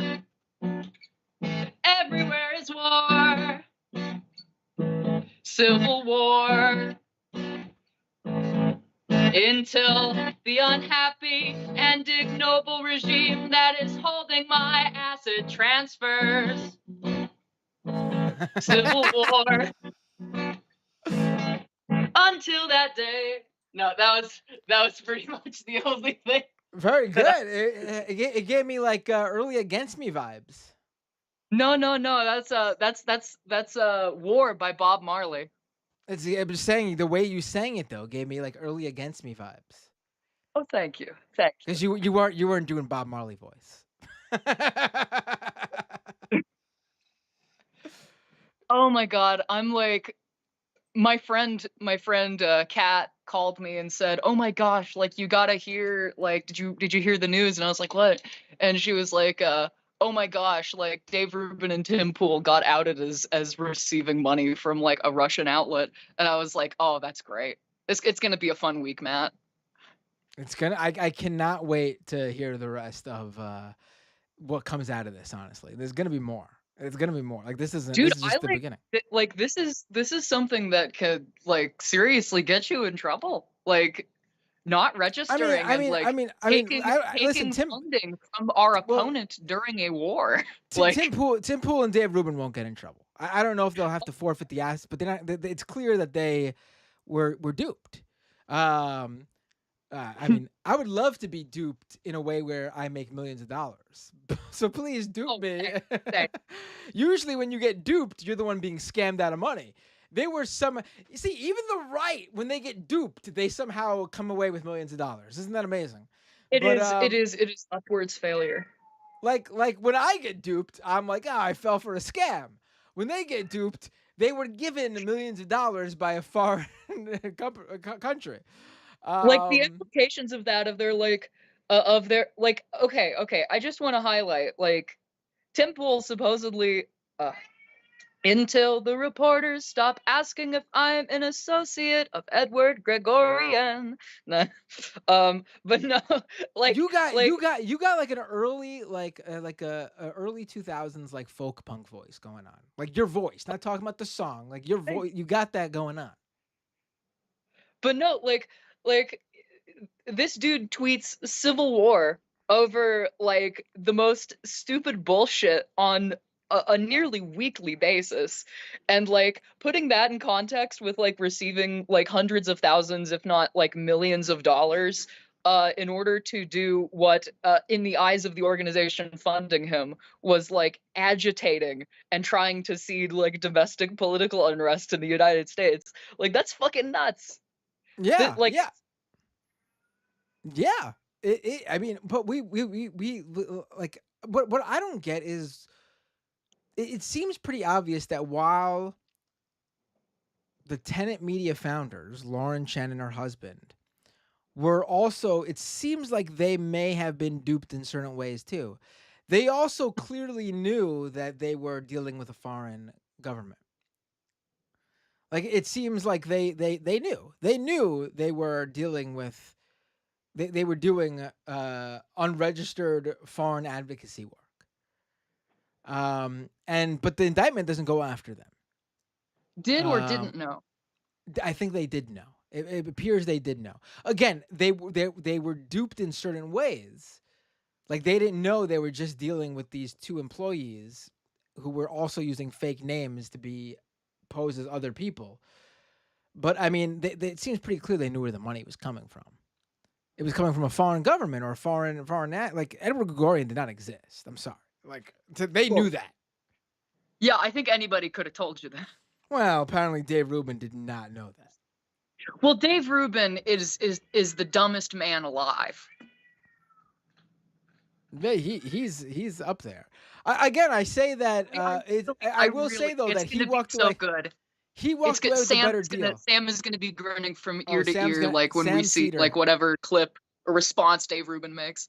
Sam Cedar is going to have a good time with this tomorrow. But I mean, you know, if I was in both of their shoes, if I was Tim Pool, I'd have been like, I made the best deal. I mean, looking back, he did put in the least amount of work. So if you're looking at it from that scenario, extract the most money for the least amount of work, it's Tim Pool.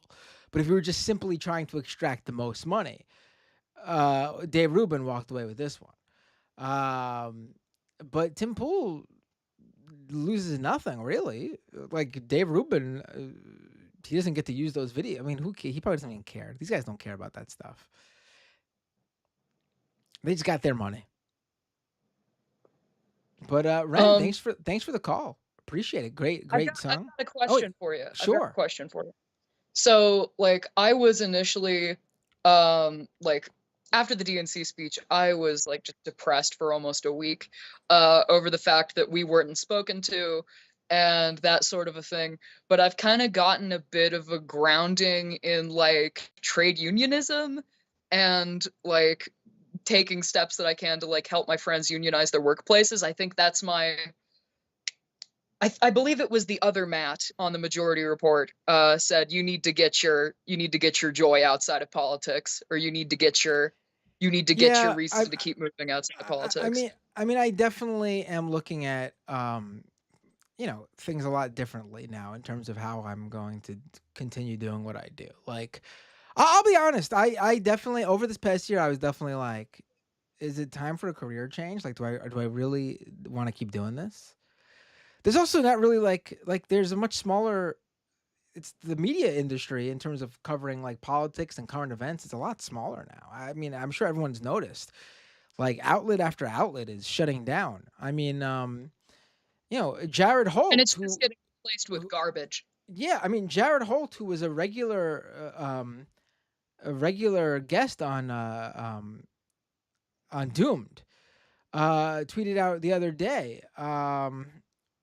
Where was it? And I fully agree. This is where was this that he tweeted out?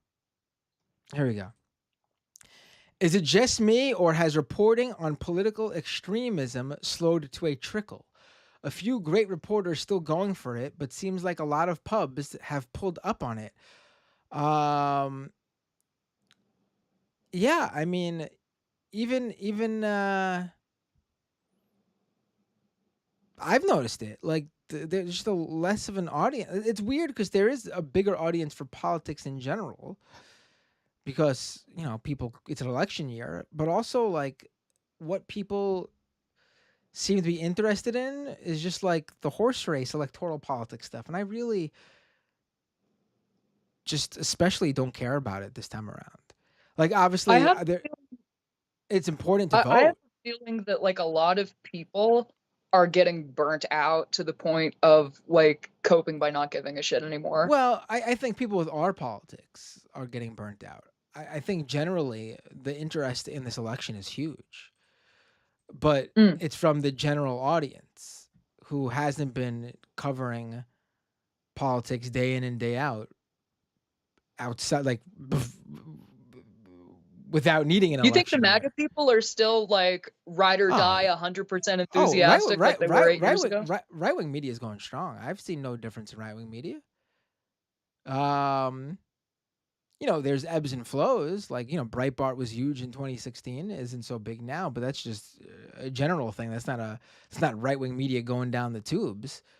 Right-wing media outlets are still making tons of money, hand over fist. There's different outlets came like there. I can't think of any left-wing media outlet that's huge, like that's big, like not like mainstream media, but I'm talking like that can, take on like the Daily Jacobin or an Al Jazeera. The Daily Wire. Well, Al Jazeera is just like a mainstream news outlet. Maybe we might agree with them, their coverage of certain things more, but I mean that's a majorly funded. I mean that's a state funded by the Qatari government.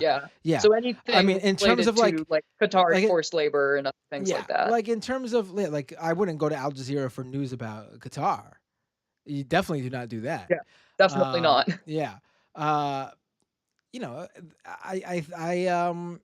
in terms of like independent left-wing media, what is there really? They're like the big ones are nowhere near as big as they used to be, and they're all like 10 years old at this point, at the very least. What, Jacobin? And I wouldn't consider them big, honestly. They're very niche. Young Turks. No, they're kind of medium sized. Well, what's their how many people are subscribed to them? I don't even know. I'm not even sure.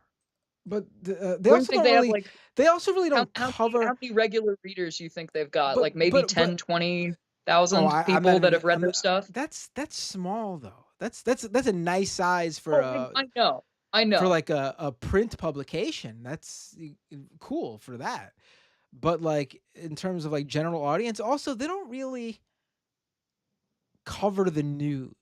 Like they don't have reporters breaking news. They do like like sort of long form, like sort of more like essays. Commentary and think Yeah, pieces. yeah, nothing wrong with that. It's just not what I'm talking about, Like, listen, like Vice might have been a big conglomerate, but the reporters there were doing amazing work that I would consider to be generally like left wing media.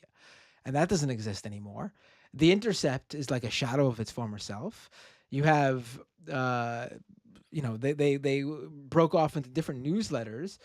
Those newsletters might be have their audience, but they don't have the same pull that the Intercept once had. And I'm not downplaying those reporters.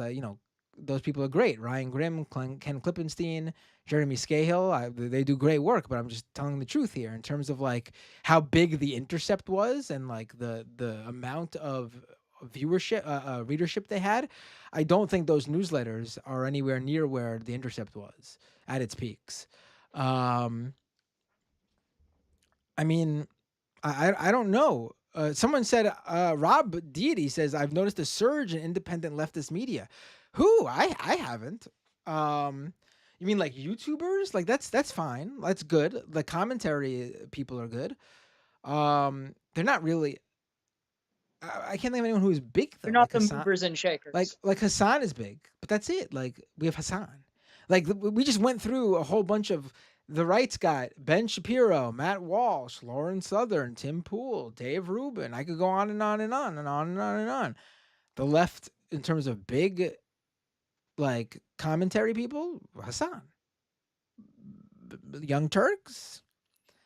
Maybe you could consider Sam Cedar up there, but I would say he's probably the biggest of like the niche set. I wouldn't say he has a mainstream audience. I mean, yeah, he's got a million subscribers on YouTube, but I mean, in terms of like the regular viewership, But the thing with this is that like they are disseminating these ideas. And a lot of people are, the choir that's being preached to when it comes to an audience of people who watch like Sam Cedar. But there are a lot of people like me who are, younger, or are learning this stuff for the first time that then spread that to their friends. Like I know that I would not be where I am today politically if I didn't watch Majority Report. right? Right? No, no, without a doubt, without a doubt. People are mentioning Novara Media, Vosh.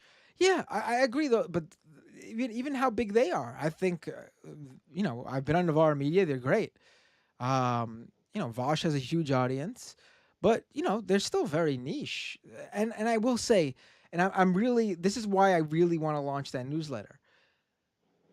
The live stream viewing audience, even the YouTube political news viewership audience, are specifically the hardcore news files. I am not reaching a general audience on this show. The Majority Report is not reaching a general audience on their show with over 1 million subscribers. People who want to read about, who want to be in, who want, like the general audience for news and current events, read. They don't watch 25-minute YouTube videos. It's just the truth. And that's why I think I need to, get some more written stuff out there and launch that If newsletter. you I'm not saying if that's going you to be get that if huge. you get that out there, I can see if we can like attach it to like a self-published zine that my DSA distributes. Yeah, I would love for people to, uh, someone mentioned Zateo. That's a That's a great Taylor pretty good. newsletter. Yeah, but it's again, it's new. That's a good example of new leftist media. That's one. That's a good one. But again, like the media industry has greatly changed over just the past couple of years for the worse. Like I think that if I like I personally if I like everyone knows I have a job, a full-time job. This my own thing isn't my full-time job. wish it was. It's just not. Maybe one day.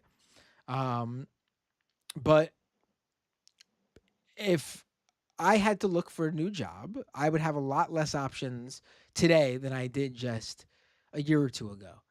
There's just less companies in the media industry that pay full-time salaries. Just is what it is. I think part of that, you ever heard of a show called Trash Future? It has November Caldwell Kelly on it, YTP pod. Okay. They were talking about how like AI is just being used to weaken the position of people who are already in the workforce, and that a lot of what it's doing in terms of how it's like harming media is that it's just flooding the zone with absolute garbage, and making it harder for people to like reach actual like sources of news. I'm not sure if that has an aspect to play in why like digital leftist publications are struggling, but I mean it's got to be a big part of it. In terms of the like the big media outlets, yes. Like I wouldn't surprise me if companies like Vice were affected by this like AI stuff when there was the decision to pull the plug on Vice. But you know, I would say that has, for general publications that cover news generally, like entertainment news, you know, like tutorials, things like that, like, you know, how-tos, like those type of sites. AI is definitely affecting that. But for like current events news, like stories that break that day that you cover, I don't think AI has gotten you know, to that point of affecting that world quite yet. I know there's companies who think that it has, but it hasn't.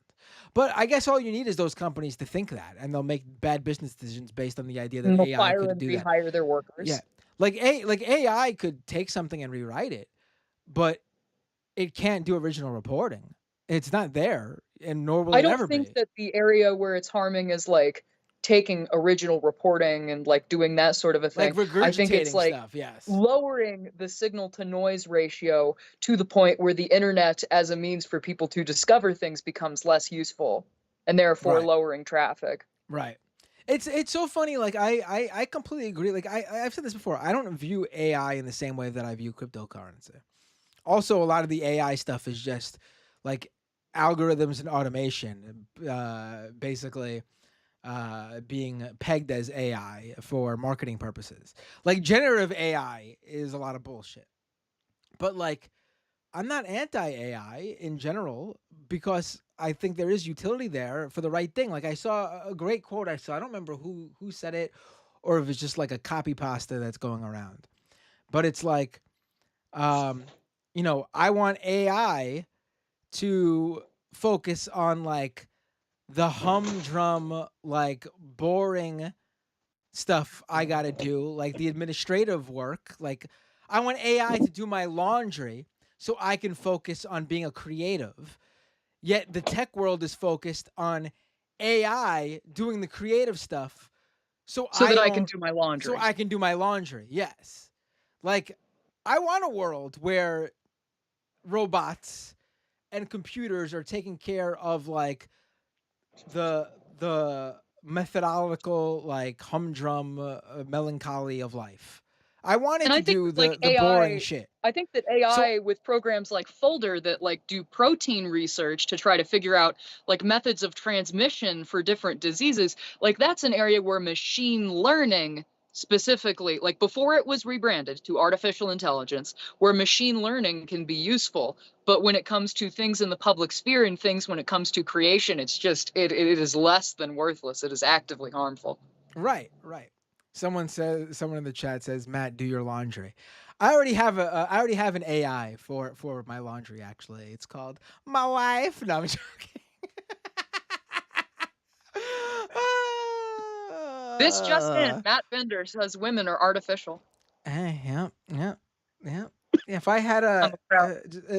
AI laundry I'm gonna, yeah. Some I wouldn't surprise me if some tech guy was like, "Oh, I'm gonna create an AI laundry machine, and I'm gonna call it my wife."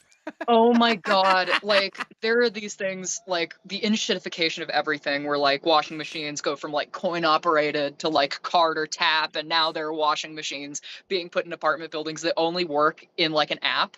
If I have to talk to a fucking chatbot to like select my cycle, I am going to become somebody who's like destroy all of the computers. Yeah, yeah. But Ren, this was a So great last chat. We got question. we got Last more. All question. right, one So more because you're taking up a lot of time I know here. that Oh. like you were doom and gloom about like centralized media and other stuff like that. I think that things are going to be more peer to peer. Do you think that like focusing on like unionism is going to be productive for us, or are we just going to have to deal with the institutional capture that happened in the 70s again? Mm. And that's I where don't I'll know. leave you. That is a good, that's an interesting one. I can't say I've really thought enough about that to say In a actually. war with China and new Cold War like political dynamics, then the large unions are going to fall in line behind the American government, and it could become another situation of institutional capture. But I'm gonna drop off. I'm gonna need you to take that one because I honestly cannot give. I haven't thought enough about that. But that's a good. Oh, people are just calling out on Skype now. All right, I'll take this one, but that's it for Skype, and then I'm gonna go back to the call-in system. Hey, what's your name? Where you calling from? Really good, really good. Oh, I'm using the video. Hold I'm sorry, my bad. Hold on. no, The video's open. You no, don't want that's the video open? how are you doing, man? How are you? Do you want your video up or no? No, thank you. I'm sorry. Okay, sorry about that. No, Uh, thank you. I what's your didn't name? Where think you I calling would from? get through. I'm sorry about that. It caught me off No, it's guard. all good. It's all good. I'm like, I What's your didn't name? Where you think. calling from? My name is John. I'm calling from Ohio, man. Hey, John from Like, Ohio. What would you like to talk about? um, I had a question off topic a little bit. What are your thoughts on like the stuff going on in Mexico right now, related to like their changing in, I guess, the Supreme Court, or like whatever the equivalent of their Supreme Court is? I can't say I've been following. I'm sorry. It's I can't lie to you. all right. It's all right. It's all right. That's what I was just curious about. No, it's a That's good all. question. I'll look into it. What's going on with Mexico Supreme Court? Yeah, I think it's like yeah, it's like them like overturning the like democracy, I guess. That's what like I was seeing on it, based off like the fact that they are uprooting the entire system itself. All It right, was weird. I'll Like I have was to just look. curious about it, I'll but have to look I more into was it, and I'll I didn't know enough about it either. I call was back in just on another wondering. episode, and Well, I'll let you know. all right. All right, take Yeah, care. that's just all I was calling about. I'm sorry. I didn't have much to No, talk no, about. no, I no, was just no. trying to get through. It's a great question that I don't have All an right. answer for. You didn't mess up at all.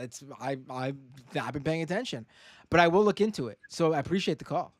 All right. Thank you. Good luck to the Have a good next night. caller. And shout out to the There you chat. go. To the chat. All right. You have a good day. You too. All right, let me close Skype and go back into the phone system. I know. I meant to. One second. One second. Wait, how are you calling me on the phones? I haven't even logged into the phones yet. It says I'm not on yet. That's weird. Hold on.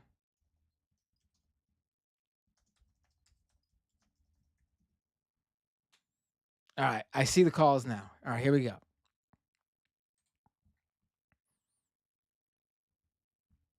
Hey, what's your name? Where are you calling from?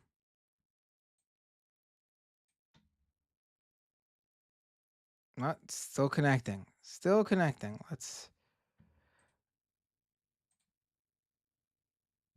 Let me refresh. I think I messed something up.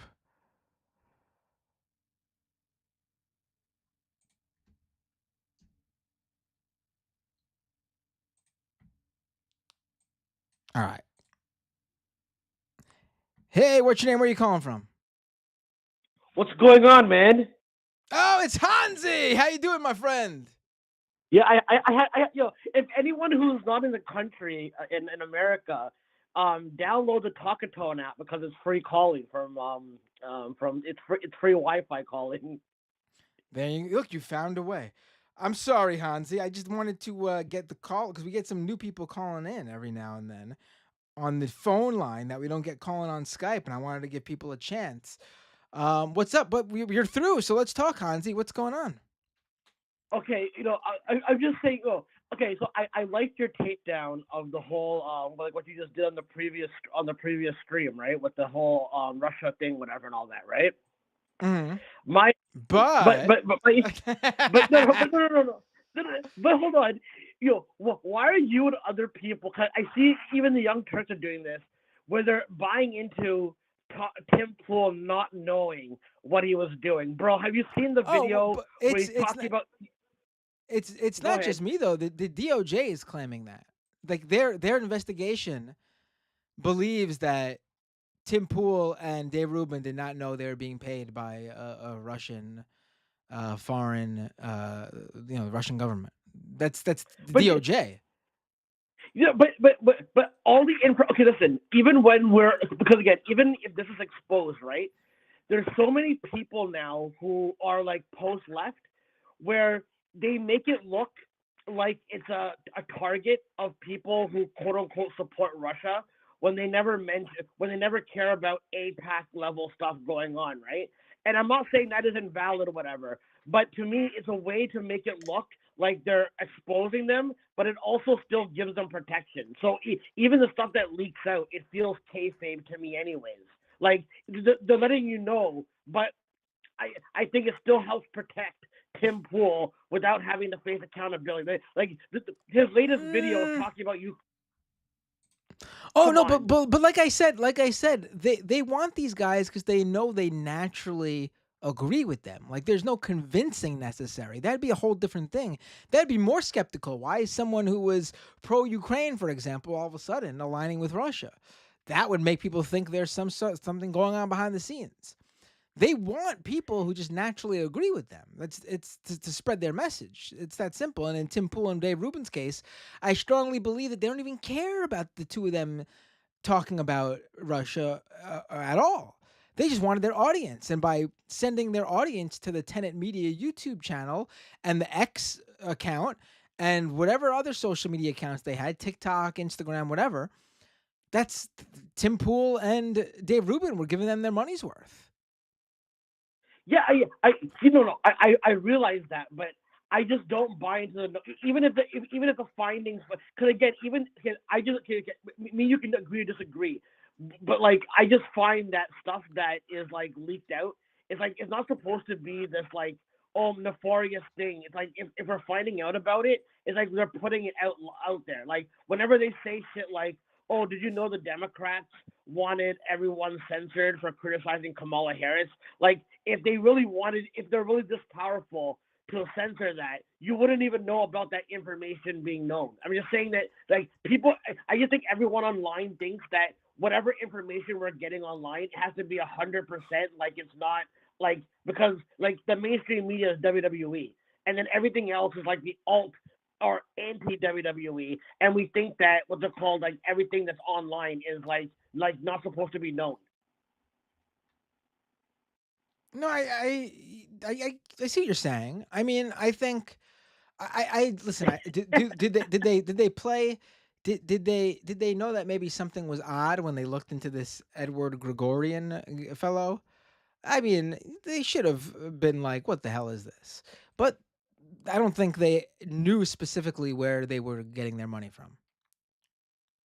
Okay, then, dude, me, I don't know if you know what, you're a lot more credible than I am, so I know you have to protect yourself. Me, I'm a wild card, so I just put up my fucking theories. I'm not saying that I'm 100% Hey, I right, don't listen. but I don't think you're wrong. I just can't say you're right either. Do you know what I mean? I don't understand. I see you guys want to win, but a lot of you on the left love to be the fucking Sting to their Ric Flairs. You know what I mean? Like all you guys.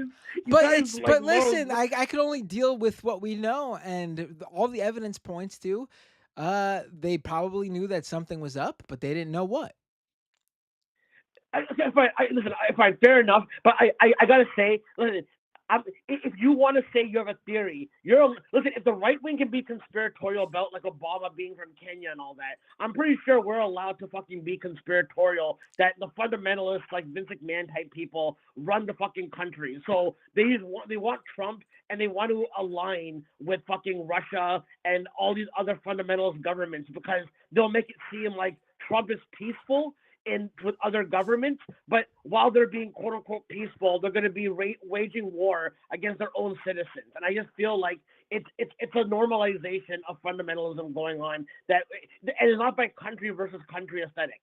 It's fundamentalism that's going to control because if you make a big deal about the Russia shit, all the people who deflect it will be like, well, I don't think this is a big deal because America is influenced by Israel. So there'll always be a hypocritical nature to the game, whatever. So that's why I'm saying that I don't look at it like country versus country. I'm just looking at it like fundamentalism normalizing in an overall fucking state, if that makes sense.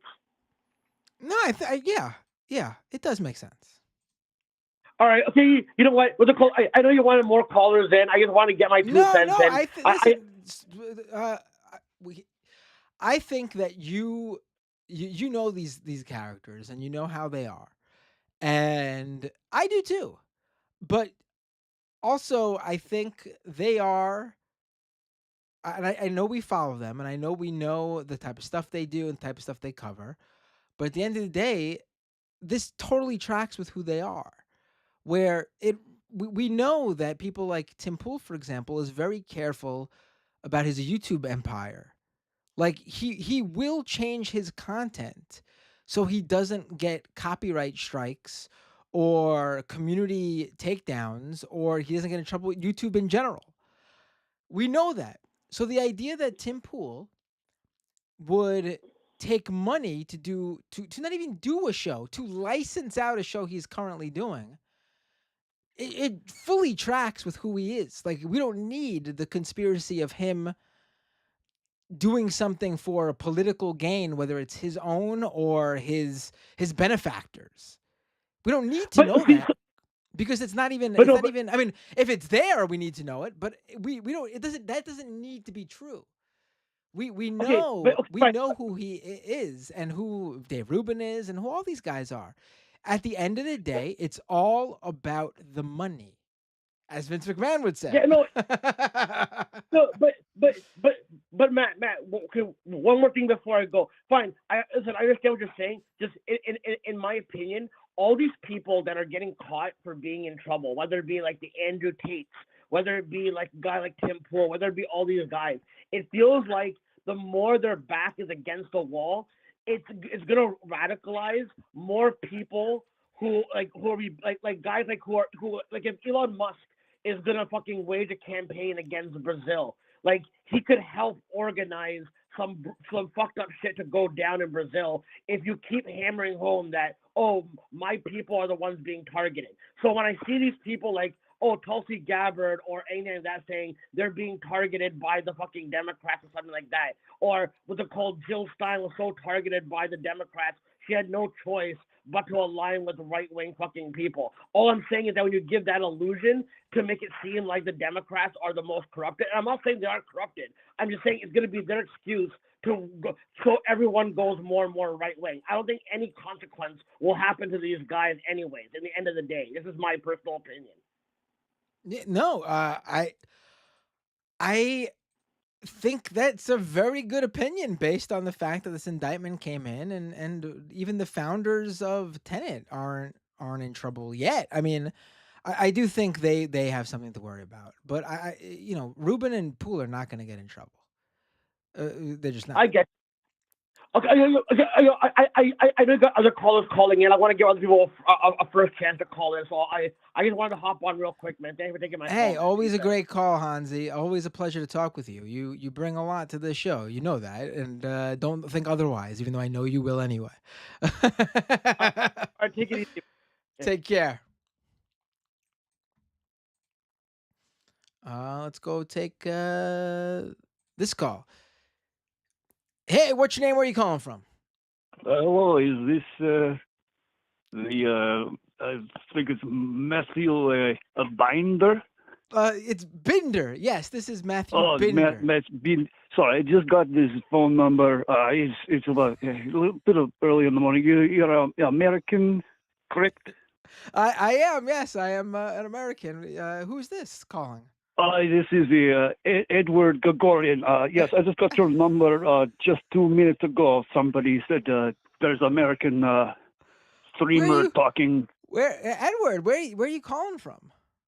Just in Moscow right now. Sorry, I'm about to hit on private jet in about 2 hours time here. So I just thought I'd get on quick call real quick. Sure. What's up, Edward? What are we going to talk about? Well, I am looking for some more subordinates on the your side of country, if you catch my drift. My latest venture kind of fell apart just a little bit lately, so I'm looking for further subjects to. Oh, that's interesting. Can you tell me more about this opportunity, Edward? I might be interested. Well, I'm looking for somebody in the little bit of the political realm, and this number came up to me. So I got a couple questions for you, if that's all right. Sure. Yeah. All right. Russia, good or bad? Oh, I think the country of Russia is a beautiful country, and the people there are just like anywhere else. Some good, Yeah, some okay, bad. Yeah. no, imperial wise, like where you Oh, stand on this. uh, definitely not a fan of imperialism. Yes, Okay, well, generally. if you could maybe change your tone just a little bit on that, there might be some financial incentives for you. Oh, well, there. Okay. I mean, depends how much I got to change, but maybe we work something out. Yeah, okay, we can talk this through. Now I'm looking for somebody with a little bit more of a cleaner look. Do you have any like all the piercings or Oh, I maybe a little bit of unfortunately a. might If have a we could problem maybe there. remove any piercings, it would really help the image come through from my understandings here.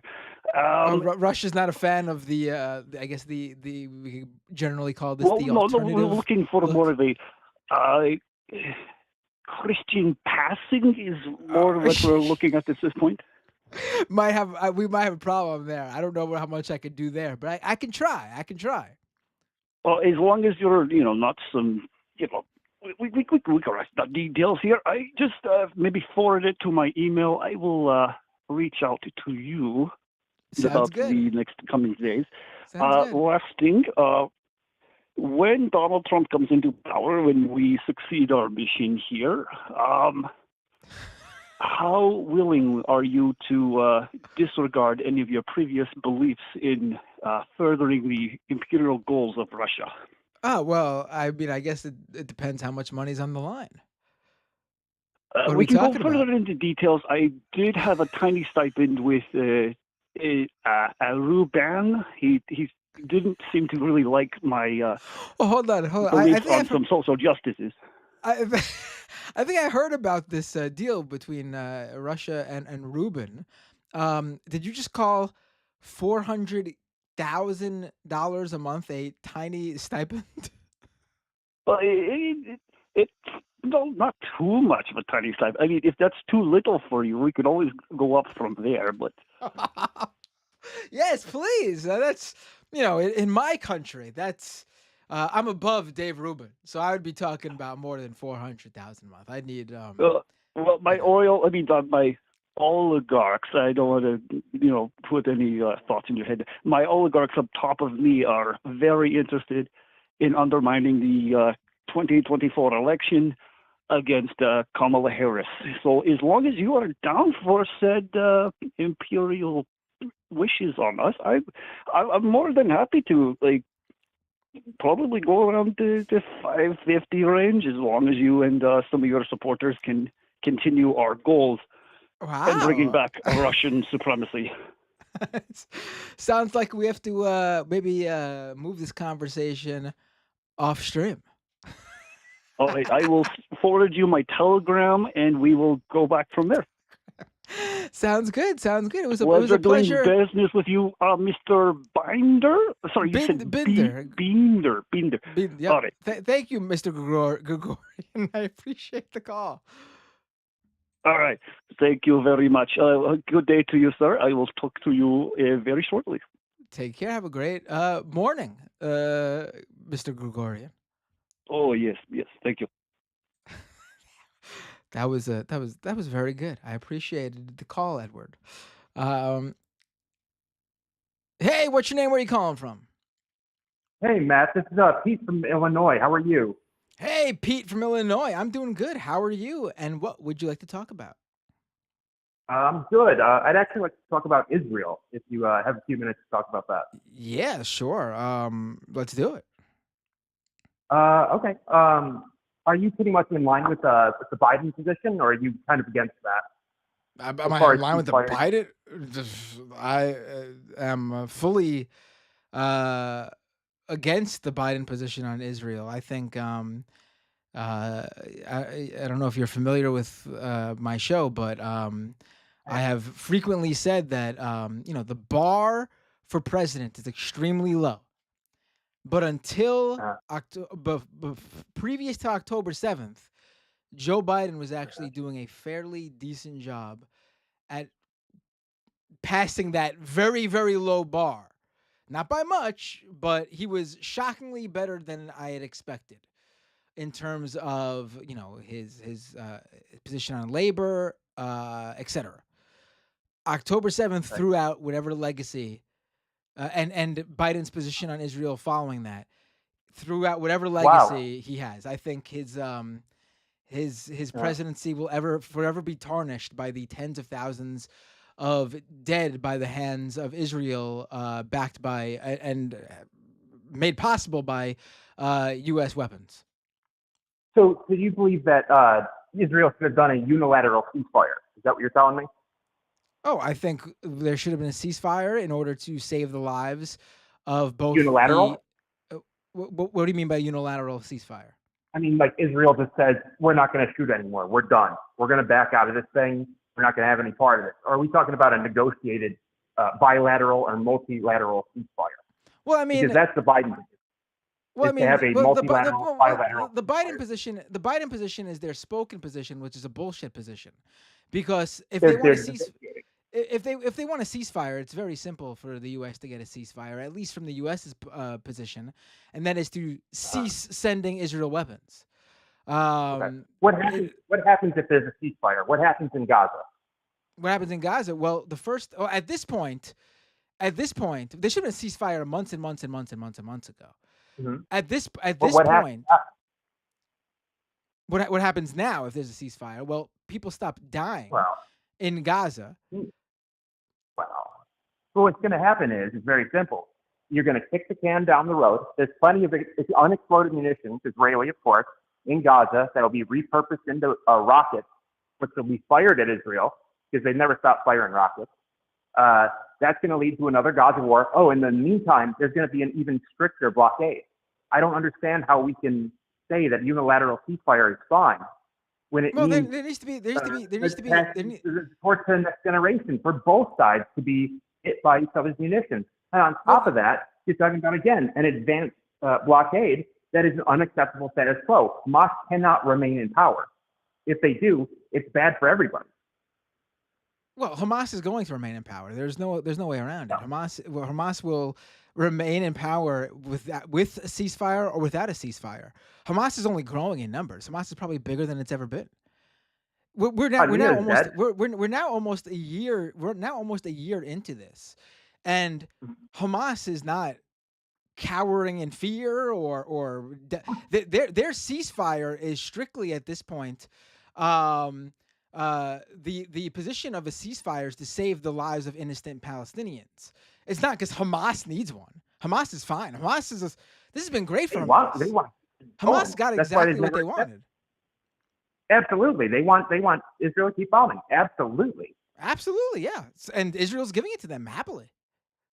But the thing is, you need to have a multilateral. Again, this is why I'm in favor of the Biden position, because I believe that you should bring in Saudi. You should bring in other partners, because someone has to roll over the Gaza Strip afterwards, and it should not be Israel.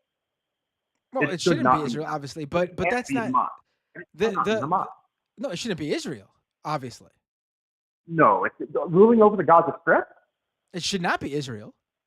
No, I thought you said it should be. I apologize. No, absolutely not. But that's what Right. Israel thinks they're agree. going to do.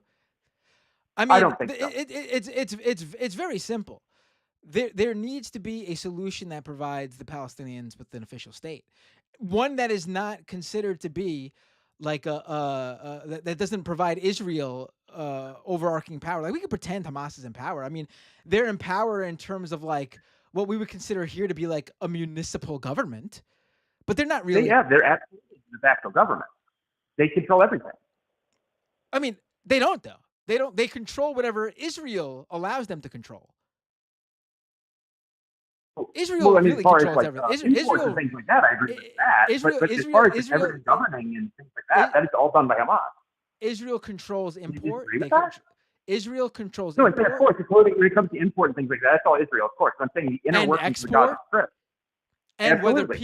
whether people can leave. I mean, so what does Hamas control? They control like the local municipal government, what we would consider to be a local municipal government. Distribution, everything that you do to have people have a functioning government within, admittedly, the tough and abysmal conditions in Gaza. Absolutely, but that's because there is again a terrorist organization that is the de facto government of the Gaza Strip that has a charter that says it wants to literally kill every Jew. How can that be acceptable to have that? Especially when at September 7th they do it again and again and again. And how can we say that that's acceptable? No nation on earth can find that acceptable. That's been corrected over and over and over again. That's outdated information. What's that? Listen, the fact that Hamas's goal is to kill every Jew. I mean, let's put it this way: we consider terrorist groups in this day and age, like ISIS, Al Qaeda, etc., to actually try to do what they set out to, what they want to do, to actually spread whatever they're trying to, whatever each individual organization is trying to do, they do it. Hamas, in terms of like every Jew, I mean, every single thing Hamas has done has been targeted towards Israel and not the general Jewish population. Hamas does not try to attack Jewish people in other countries. It does not target Jewish people outside of Israel. It's specific. If there's a white supremacist in New York, that hates black people, are they going to try to kill a black person in America, in New York, wherever, or are they going to try to kill a person in Africa? Obviously, they're going to go after the neighbor.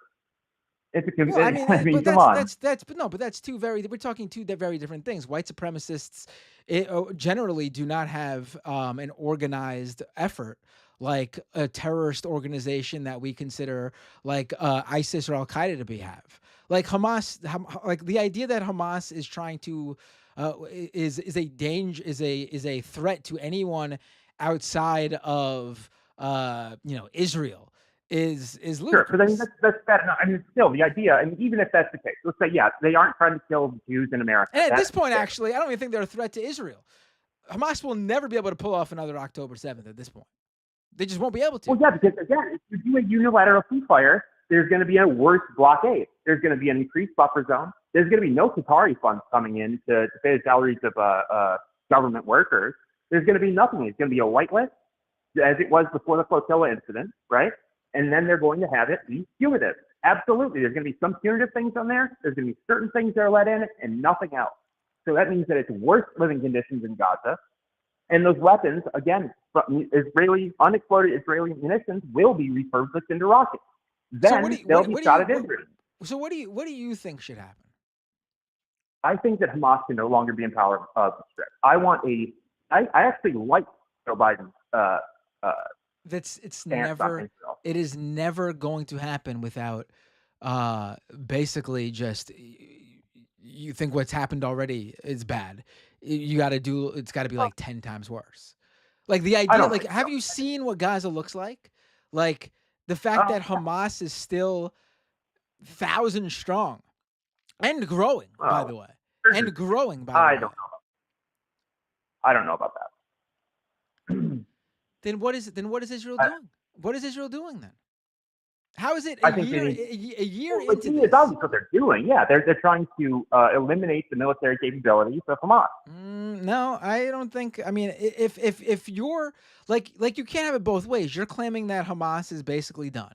There can't be thousands of people in Hamas still with Hamas No, no, alive. no. I think there's still plenty of constant fighters that are insurgents, but every single army that's ever existed and every single war that's ever existed, you don't have to kill every soldier. You have to demoralize their ability to conduct warfare.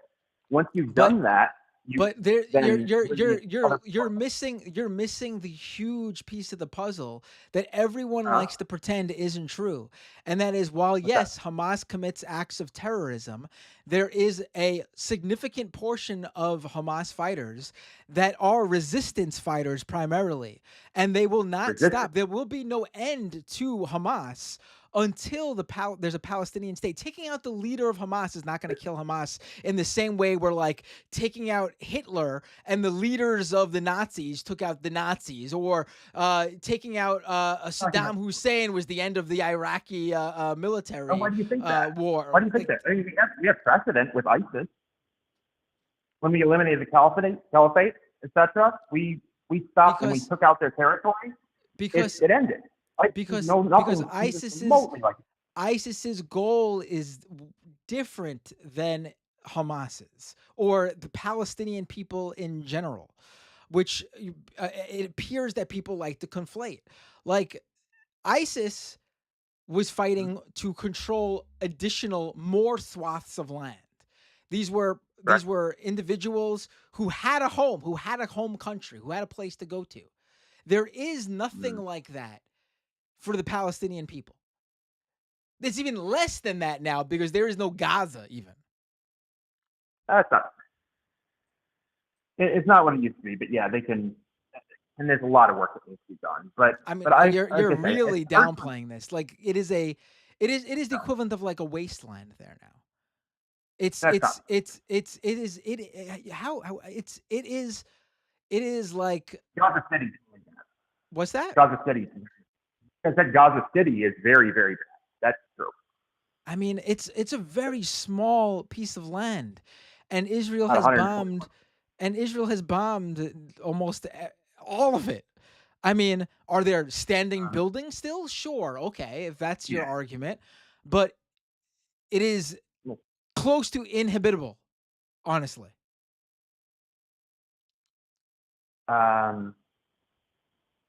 I mean, obviously Hamas is still fighting. It's not totally uninhabitable. Because they tunnels and all this stuff going on there. Because Hamas are grown adults who are able to live in tunnels, and like you said, yeah, they're siphoning over, and not just in the past year. I'm sure they have rations stored away that have been built over many years. But in terms of regular citizens, normal everyday people, men, women, and children, it is. I mean, it is the closest thing I look at the videos of people there, and it's the closest thing I can think of to a modern Trail of Tears. It is an absolute disgrace. So do you think I don't see anyone. What? You think it's like a genocide happening? It is 100% a genocide. A genocide. It is a genocide. Do you know what that word means?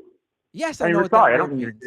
I know what that word means, and when you see the destruction of an entire we in our war on terror, what we did to the Iraqis, to the people of Afghanistan, we did not even do. Maybe we would have if the place was if the land was that small, but we've eliminated Gaza pretty much. Let me ask you a few questions. I really want to ask you a few questions on this. Would you acknowledge that genocide is a legal term coined by a lawyer to prosecute a crime under international law? Sure. Okay. Would you acknowledge that there are two components to genocide, prosecuting the legal case of genocide? There'd be actus reus and mens rea, right? Correct? That would be dolus specialis. Okay. So that means you have to prove, obviously, actus reus, the action itself, has always been committed in every single war, no matter what. You don't have to fill every single bullet point of a genocide, and obviously members of the group are always killed and everyone, right? So what that comes down to then, if you want to say it's genocide, if you want to have the legal talk about a legal term, you're talking about the highly specialized mens rea that they have the desire to destroy these people because of who they are. And you're saying that's what Israel is doing. I mean, you have multiple Israeli politicians. You have multiple Israeli politicians on the record saying that their goal is to eliminate Gaza, to eliminate the Palestinians, to drive them from their home. You have organizations in Israel already popping up to buy up the beachside property in Gaza.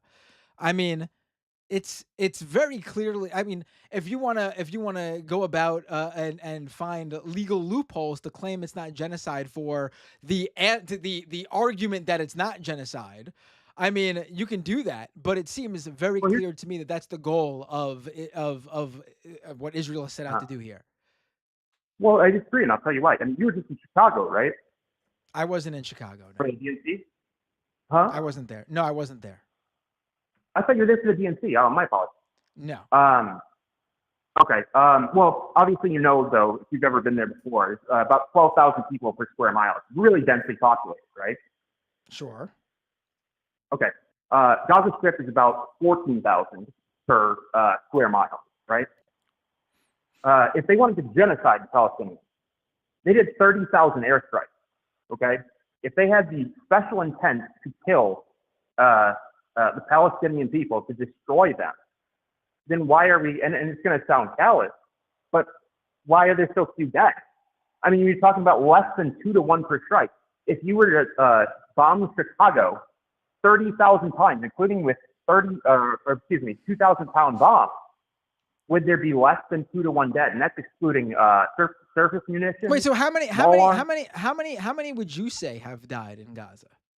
40,000 is about 40-ish thousand. I mean, it's been 40,000. It's been 40,000 for a while now. I would wager it's we've gone well past that. Can you substantiate that with anything? No, I'm just going by the fact that 40,000 died by a certain within a certain period of time, and now months have passed and we're still saying 40,000. Yet we still hear about the bombings and people dying, yet that number hasn't been updated because there's no one there to update that number. I can't substantiate it, but I can say that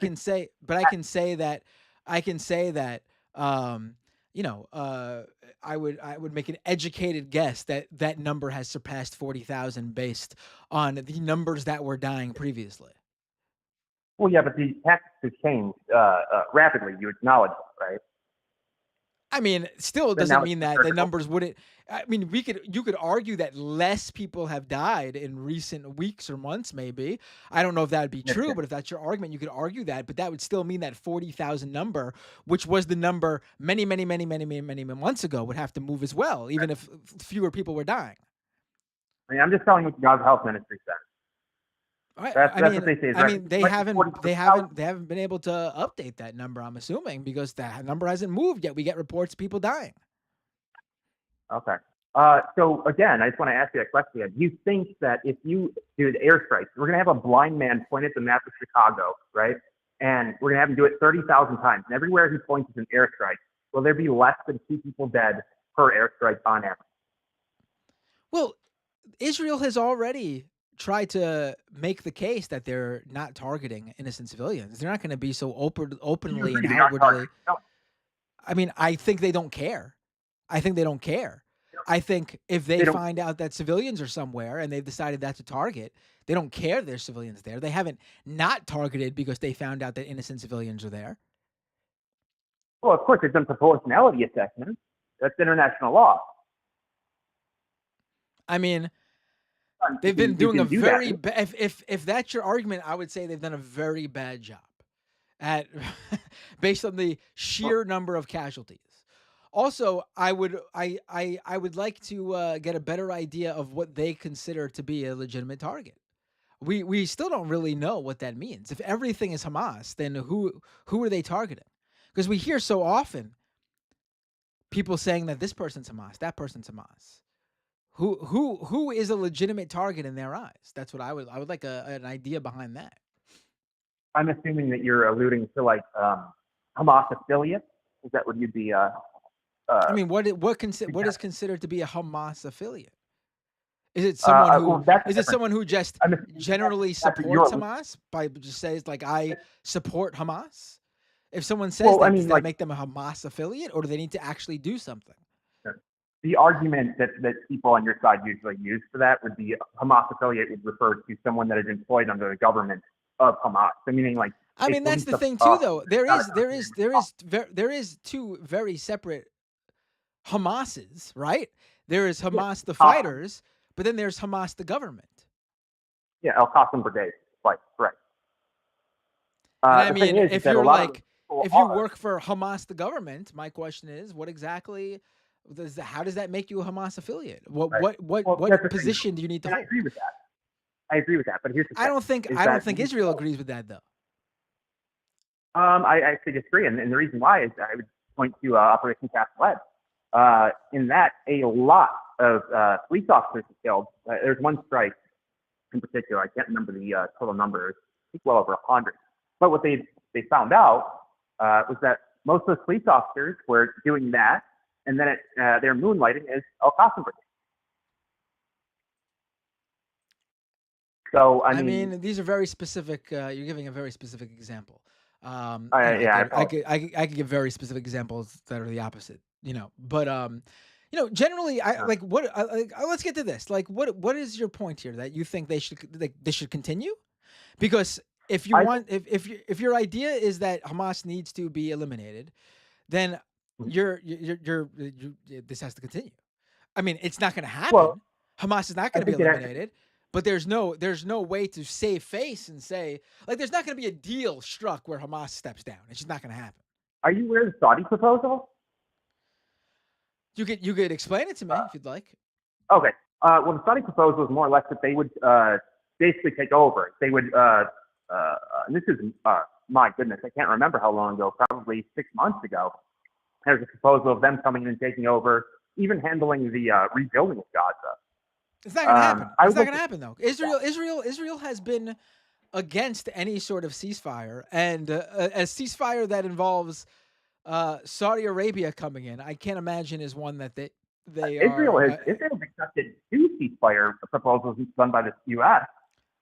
There's been reporting, just recent reporting from Israeli media saying that Netanyahu has purposefully destroyed every ceasefire negotiation while pretending to support it each and every time. This is from Israeli media. Well, is it like Haaretz, or what are we dealing with? What? I'd have to see. Is it Haaretz, I assume, or one of those? Not that I have a problem. But like, I mean, Netanyahu. Like, how many times have we heard the Biden administration come out and saying, "Oh, there's a ceasefire. There's a ceasefire with Israel. We got them to strike a deal," and we find out that Hamas. This is from reporting, not from like any one side says this, another side says this. Reporting discovers that yes, the Hamas side agreed to a deal, and then Israel did everything they could to torpedo it while pretending to agree to it. This has happened time and time again.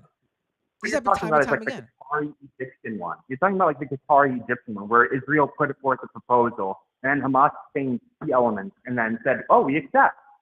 You can't do that. There's been numerous ceasefire proposals at this point, and each and every time it comes, then why isn't there a ceasefire? Why isn't there been a ceasefire? Why is Israel not stopped? Because Hamas. Because Hamas what? You can't just say because of Hamas. Because of Hamas what? They did not agree to it. They refused several ceasefire deals as well. Every single ceasefire deal I've seen has been, and this is from reporting, not from this side says this, that side says this. And I think you have media bias. What's my media bias? Who's my media bias? I think that you aren't reading the stories then, because there's been plenty of times that Israel's accepted and Hamas has said no. Give me an example. Right before the Qatari Egypt thing that you're talking about. I can't remember the exact date, but I remember that. I can't look that one up. Okay. I'm looking at July 6th. I've given looking at July. I just randomly look up Hamas ceasefire deal, July 6th.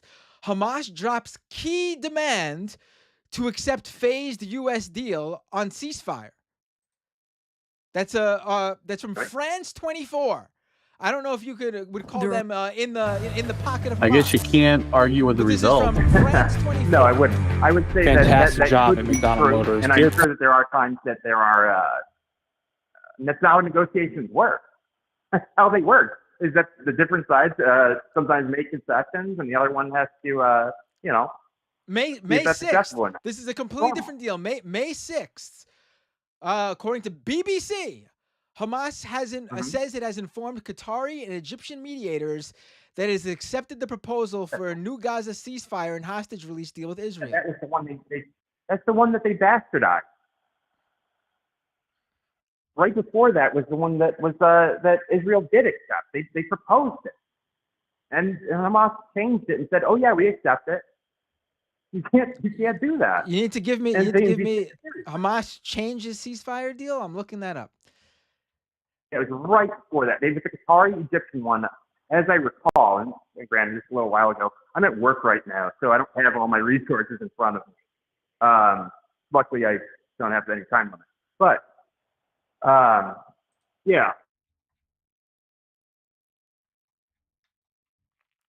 I mean, we can go back and forth, I guess, with with your ceasefire deals, my ceasefire deals, but the fact remains that what is the goal here? Is it to save the hostages or no? Hello? I think I lost him.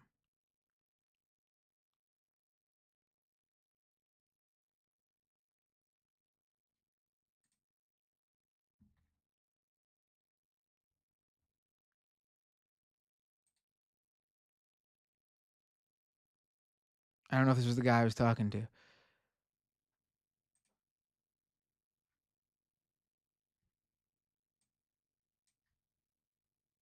I don't remember the number I picked up. Let me just try. Hello?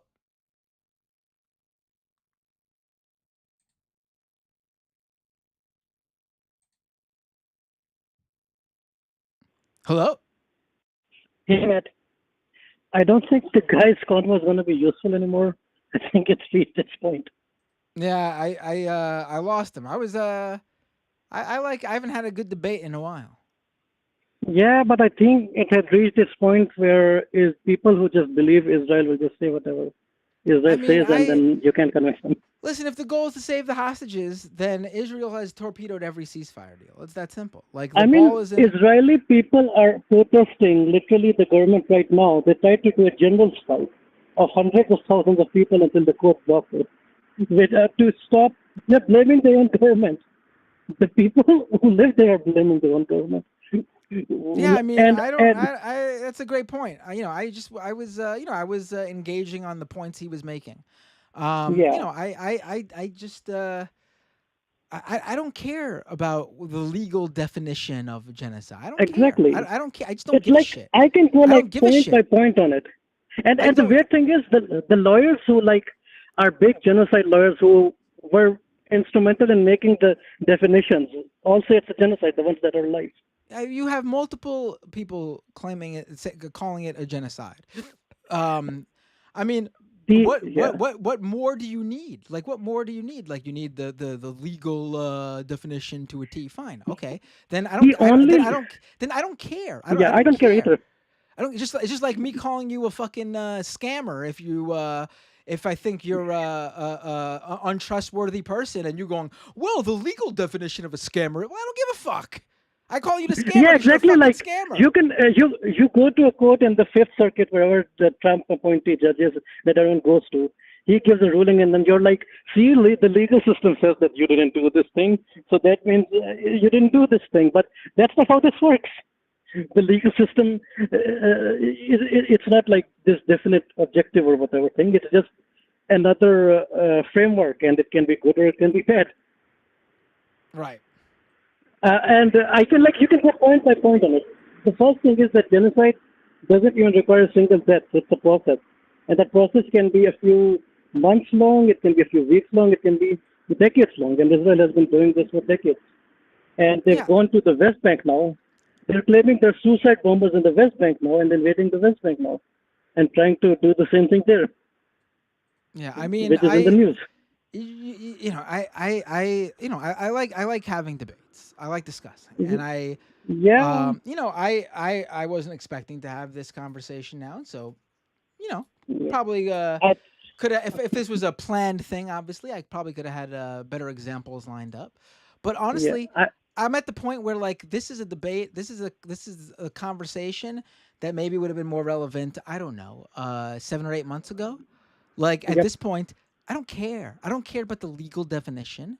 I don't care about people throw out words all the time that don't perfectly fit the dictionary definition, but it's basically what they're saying it is. Like if it's like if I see someone, if I'm talking about someone who's killed somebody and I'm like they're a murderer, are you gonna come in and so, well, technically they committed homicide, so don't call it murder? Or like, I mean, if you call someone a fascist, I don't give a fuck. If you call someone a fascist, then who are you gonna? By this person's definition of fascist, they're not fascist. Right.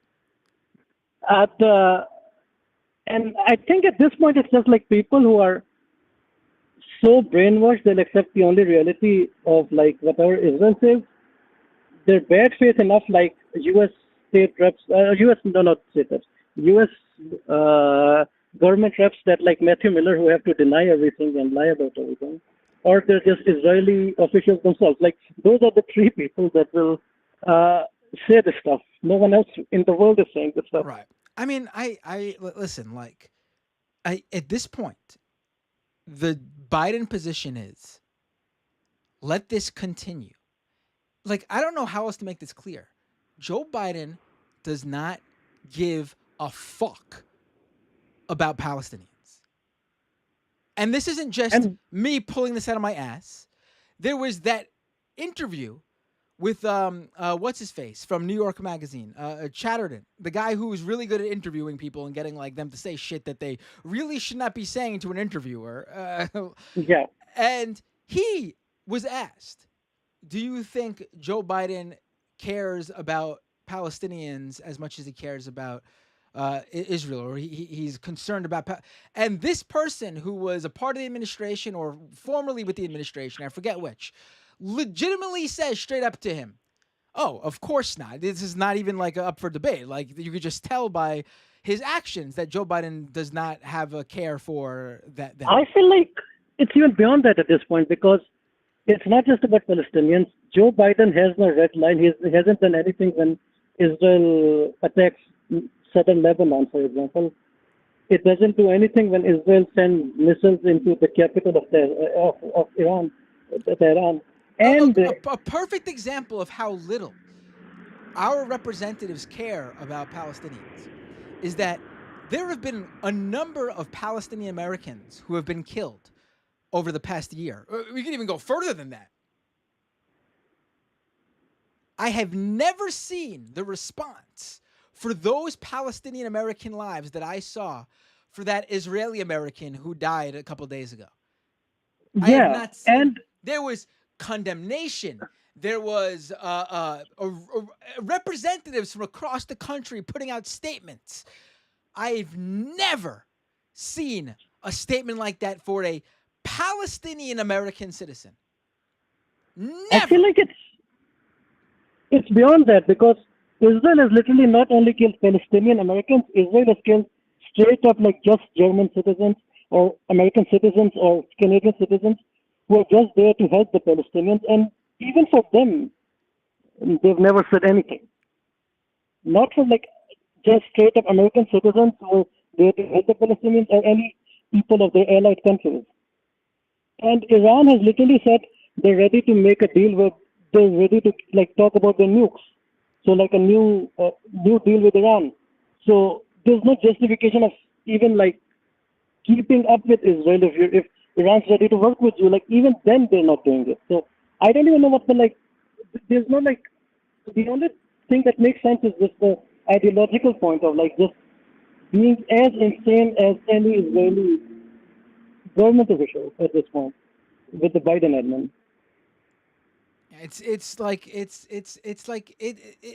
having this conversation is like someone trying to guess, not you and me. I'm talking about conversations about whether Israel is doing a genocide or whether they're what should happen next or what.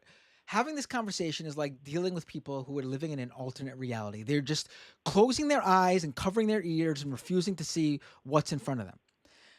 There are tens of thousands of people dying in Gaza. There are going to continue to be deaths in Gaza until this stops.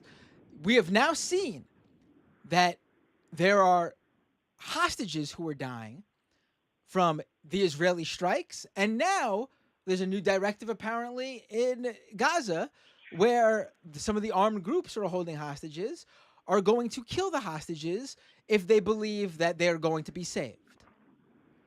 So by not coming to a ceasefire, there is going to be more deaths of the Israeli hostages. There's going to be more deaths of the Palestinian citizens. It's that simple. If you care about the hostages, I can't even pretend that these people care about the innocent Palestinians over there because they don't. You just don't. But if you care about the hostages, you want a ceasefire. The idea that Hamas is in power is what happened on October 7th is never going to happen again.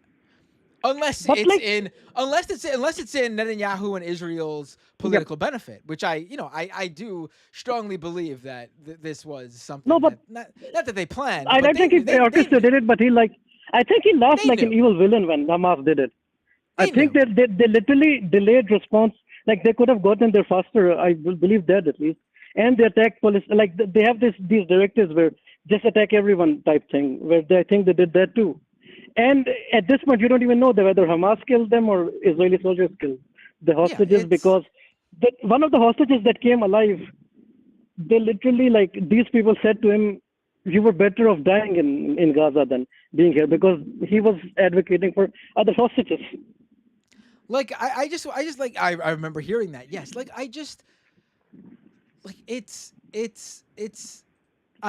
here's the thing.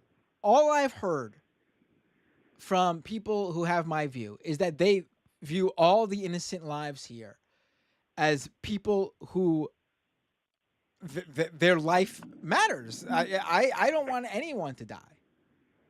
I have never seen that same care from people because it's just it's an impossible position to hold.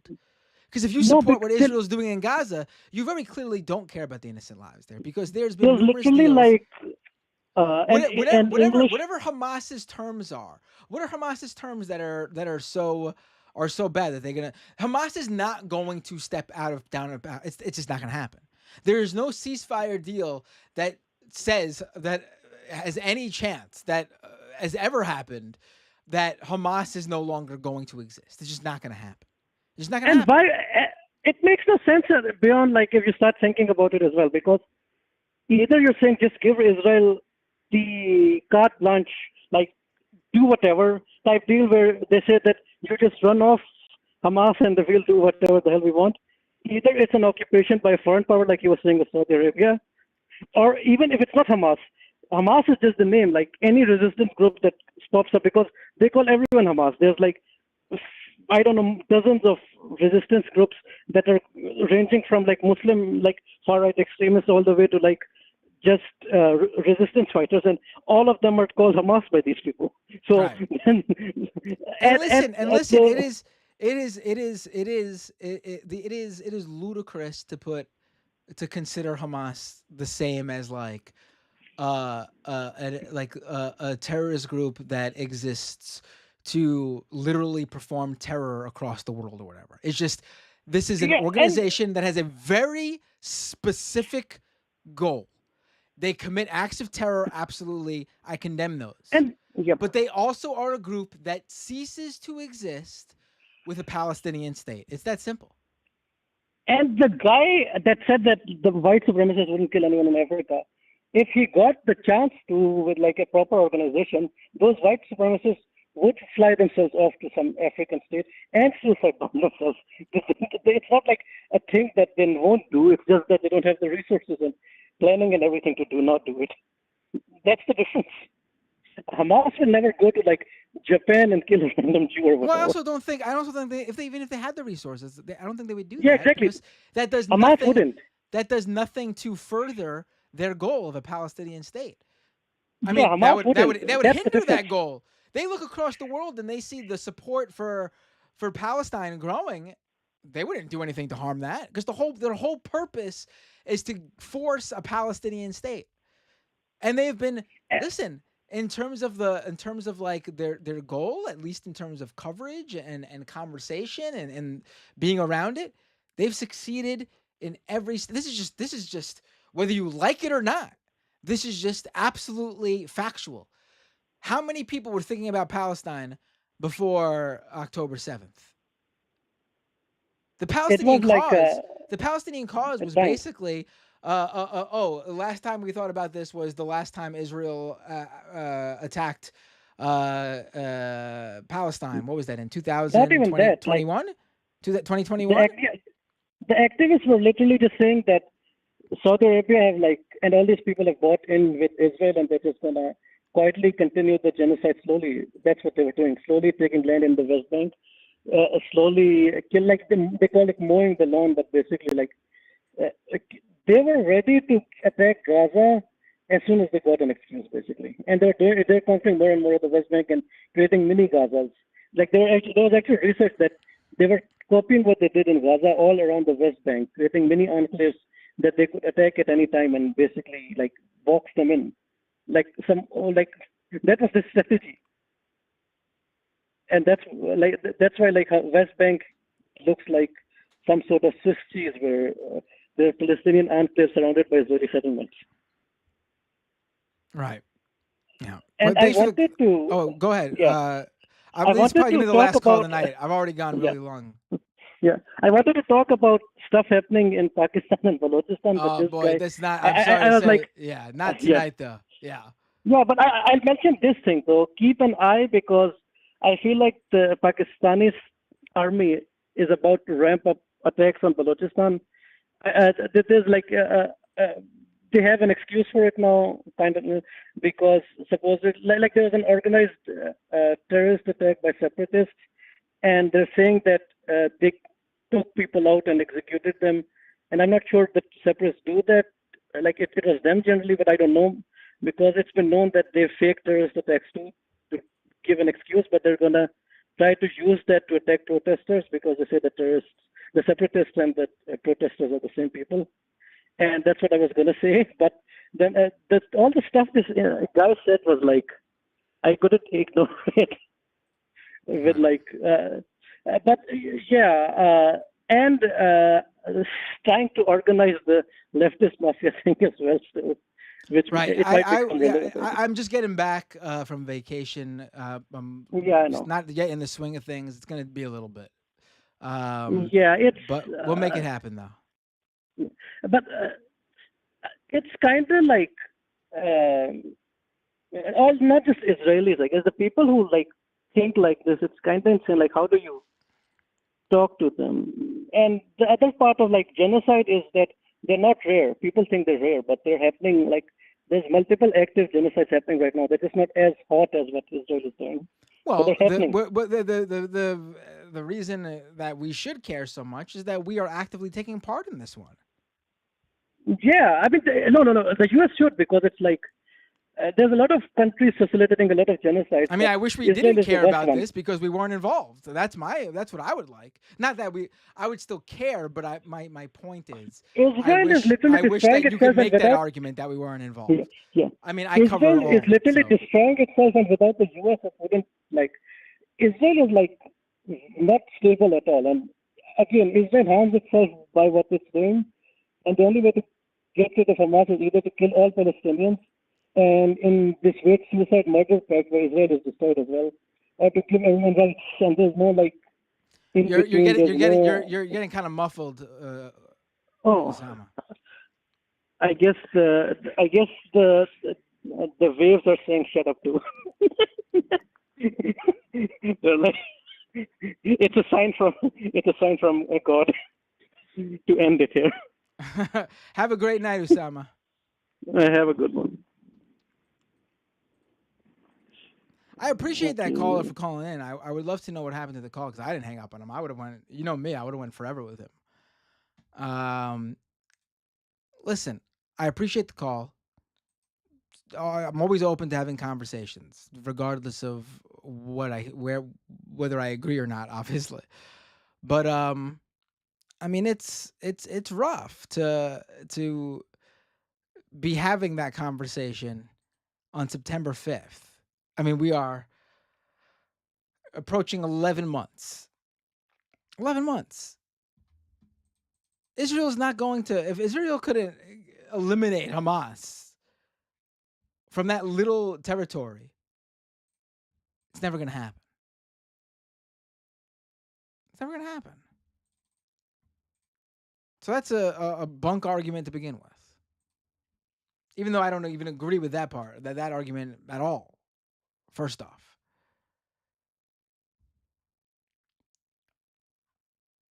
All right, let's go to the Super Chats.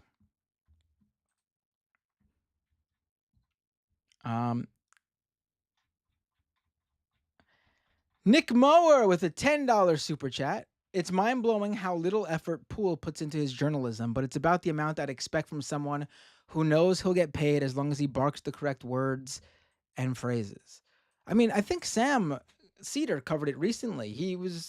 Tim Pool was covering like an article that he just was reading for the first time on stream. And listen, I've done that sometimes. Like someone will send me something. That's not what I'm talking about. But he had formed an opinion about it before he read the article and was then being debunked along the way as he read the article. Like if he was just like, oh, let's read this article for the first time together on the stream. And he added a commentary after reading the article. But he wasn't doing that. He was adding his commentary before finishing the article and as he was going through it, showing his opinion was being formed regardless of what the article said. Thanks for the $10 super chat, by the way, Nick Maurer. Really appreciate it. T King with a $2 super chat. RFK and I both want you to invite Owen Morgan to Leftist Mafia. Who's Owen Morgan? I'll be happy to. Who is Owen Morgan? I don't know. Let me know. My dad with a membership super chat, member for 12 months. Thank you, Dad. I wonder how this affects the lawsuit Tim Pool threatened against YouTube for their pulling his Laura Loomer interview. Sam covered it on today's Majority Report. Is that what happened? I missed that. An actual cloud with a $5 super chat. Once Russia pays you, then they have the goods on you and can start blackmailing you. They have done that for decades, including to Trump starting in 2016.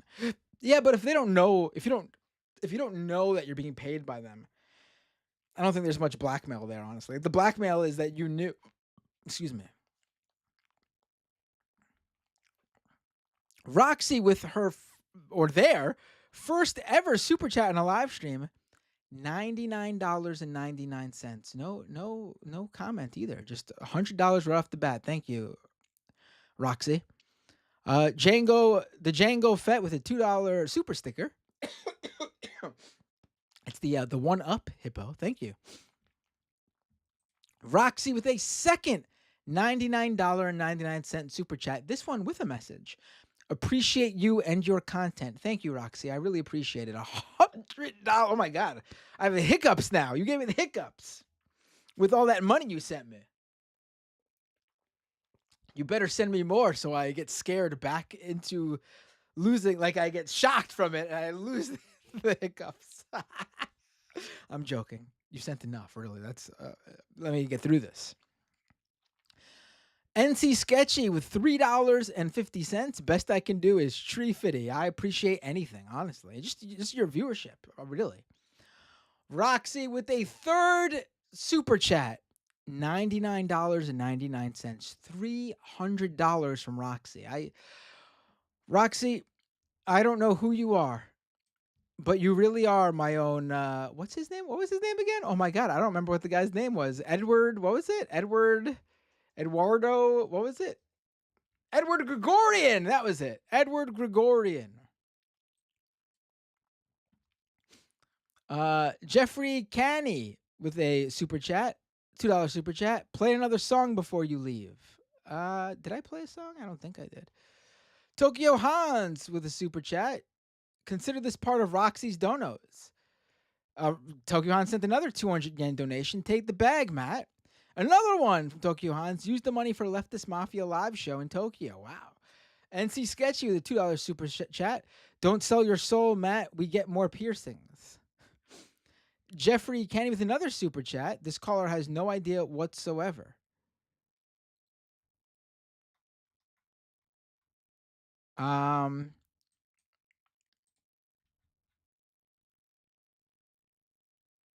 Did Roxy send me a fourth? Oh my god, Roxy. Roxy sent a fourth $99.99 super chat? Thank you, Roxy. You're too kind. $400? My god. Thank you so much, Roxy. Really appreciate it. I don't know what you do for a living, but Tokyo Hans with another $500 yen super chat. Definitions can be fluid. For example, my boy ate my last cookie from my stash. My wife calls him a scamp, but to me, he is a thief.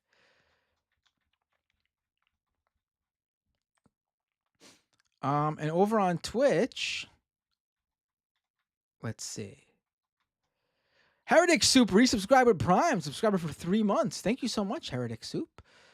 Valley Nova cheered 500 bits. You need to tell Sam that you need at least 100K per episode. I'll have to do that. Humorous Report rated me before with a 61 viewers. Thank you, Mike. Robot Monkey Cat resubscribed for 24 months at tier 1. They've been subscribed for 34 months. Wow. Thank you, Robot Monkey Cat. Shout out to Roxy. Dylan Burns rated me with 199 viewers. Thank you so much, Dylan. And Redolent Thoughts rated me before with a party of 42 viewers. Thank you so much. Mary Jane Lane gave out 5 community gift subs. Wow, thank you, Mary Jane Lane. Mr. Oakby cheered 1,000 bits. Thank you, Mr. Oakby. And Valinova with 30 bits to gigantify an emote that just says gay. Okay, appreciate it. And once again, let me thank Gabriel Long for becoming a Patreon subscriber. Thank you so much at patreon.com/MattBinder. Someone's asking now on Twitter how to call in. I will accept calls next time. People love calling into the show because I don't think many shows do this. I love people calling into the show because I really enjoy completely off-the-cuff conversation with anyone, really. I like hearing different viewpoints. I really do like hearing from conservatives and stuff like that. You all should know that by now. Or people who just disagree with me in general. Those are much more fun conversations, honestly, than like people calling in to just say how great my opinion is. But folks, tomorrow, Majority Report, I'll be on, of course. And then, of course, Leftist Mafia. Also, quick shout out to my cousin, who is currently at the hospital, about to give birth to her first child. Any single well, not any minute now. She's been at the hospital pretty long now, and there's been no movement. But the doctor said it's time, so I'm assuming it's gonna happen any hour now. Any minute, probably not, but sometime in the next 12 hours, maybe. I don't know if she wants me to say her name on air, so I won't. But shout out to my cousin. Everything will go great. And I guess I'll be what is your cousin's child to you? Is it cousin once removed or is it second cousin? I always forget those. But she's close enough to the family where I know it's not official, but the kid's gonna be calling me uncle because she's a close family member. All right, folks. Other than that, second cousin. It's second cousin. So what is the removed then? If your cousin's cousin is second cousin, what is the once removed thing?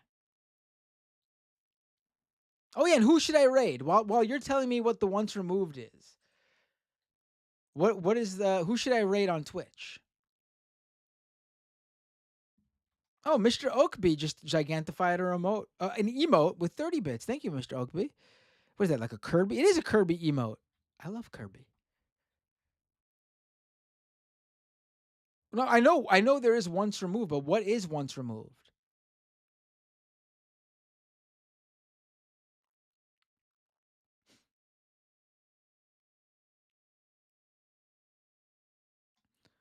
Someone said, Demon Lemmernick says, removed is if separated by marriage, I think.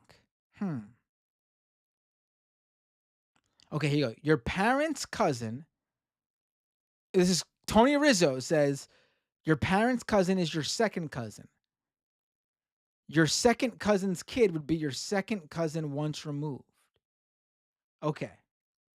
So is my cousin's kid my cousin once removed or my second cousin? Because you just said your parents' cousin is your second cousin. I'm not talking about my parents' cousin. I'm talking about my cousin's child.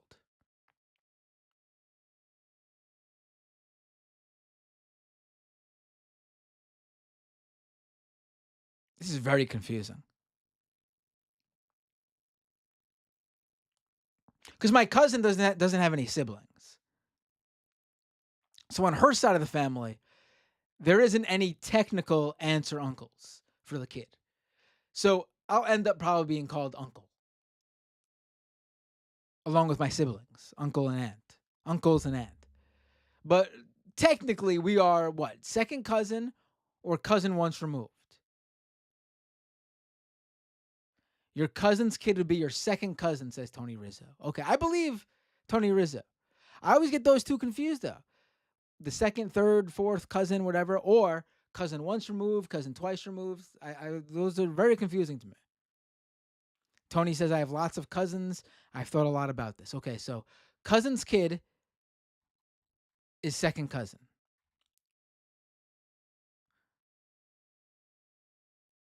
So, but my second cousin, okay, so, but if my cousin's kid has a kid, that would be second cousin once removed?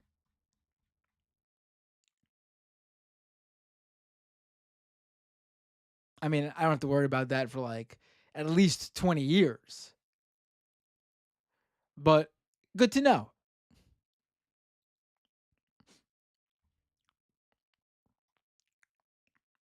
Robot Cat says first cousins share a grandparent.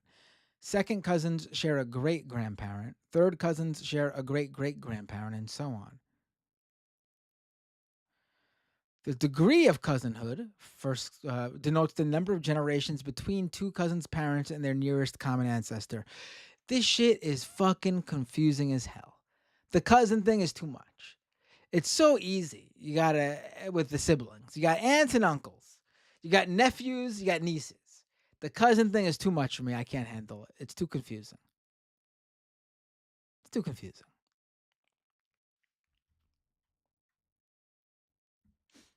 All right, who am I rating?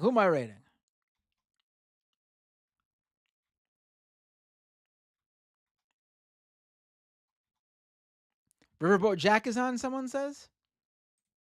It's late. Let's not spend too much time looking for somebody. Riverboat Jack is on, and Riverboat Jack is great. So let's raid Riverboat Jack. All right, folks. Again, Majority Report tomorrow. Leftist Mafia tomorrow. Patreon.com/Matt Binder. If you can, become a Patreon. If not, don't worry about it. I get it too. I just appreciate your support in watching every stream, and I'll see you all real soon. Have a good night. It's 1 a.m. here now, so take care.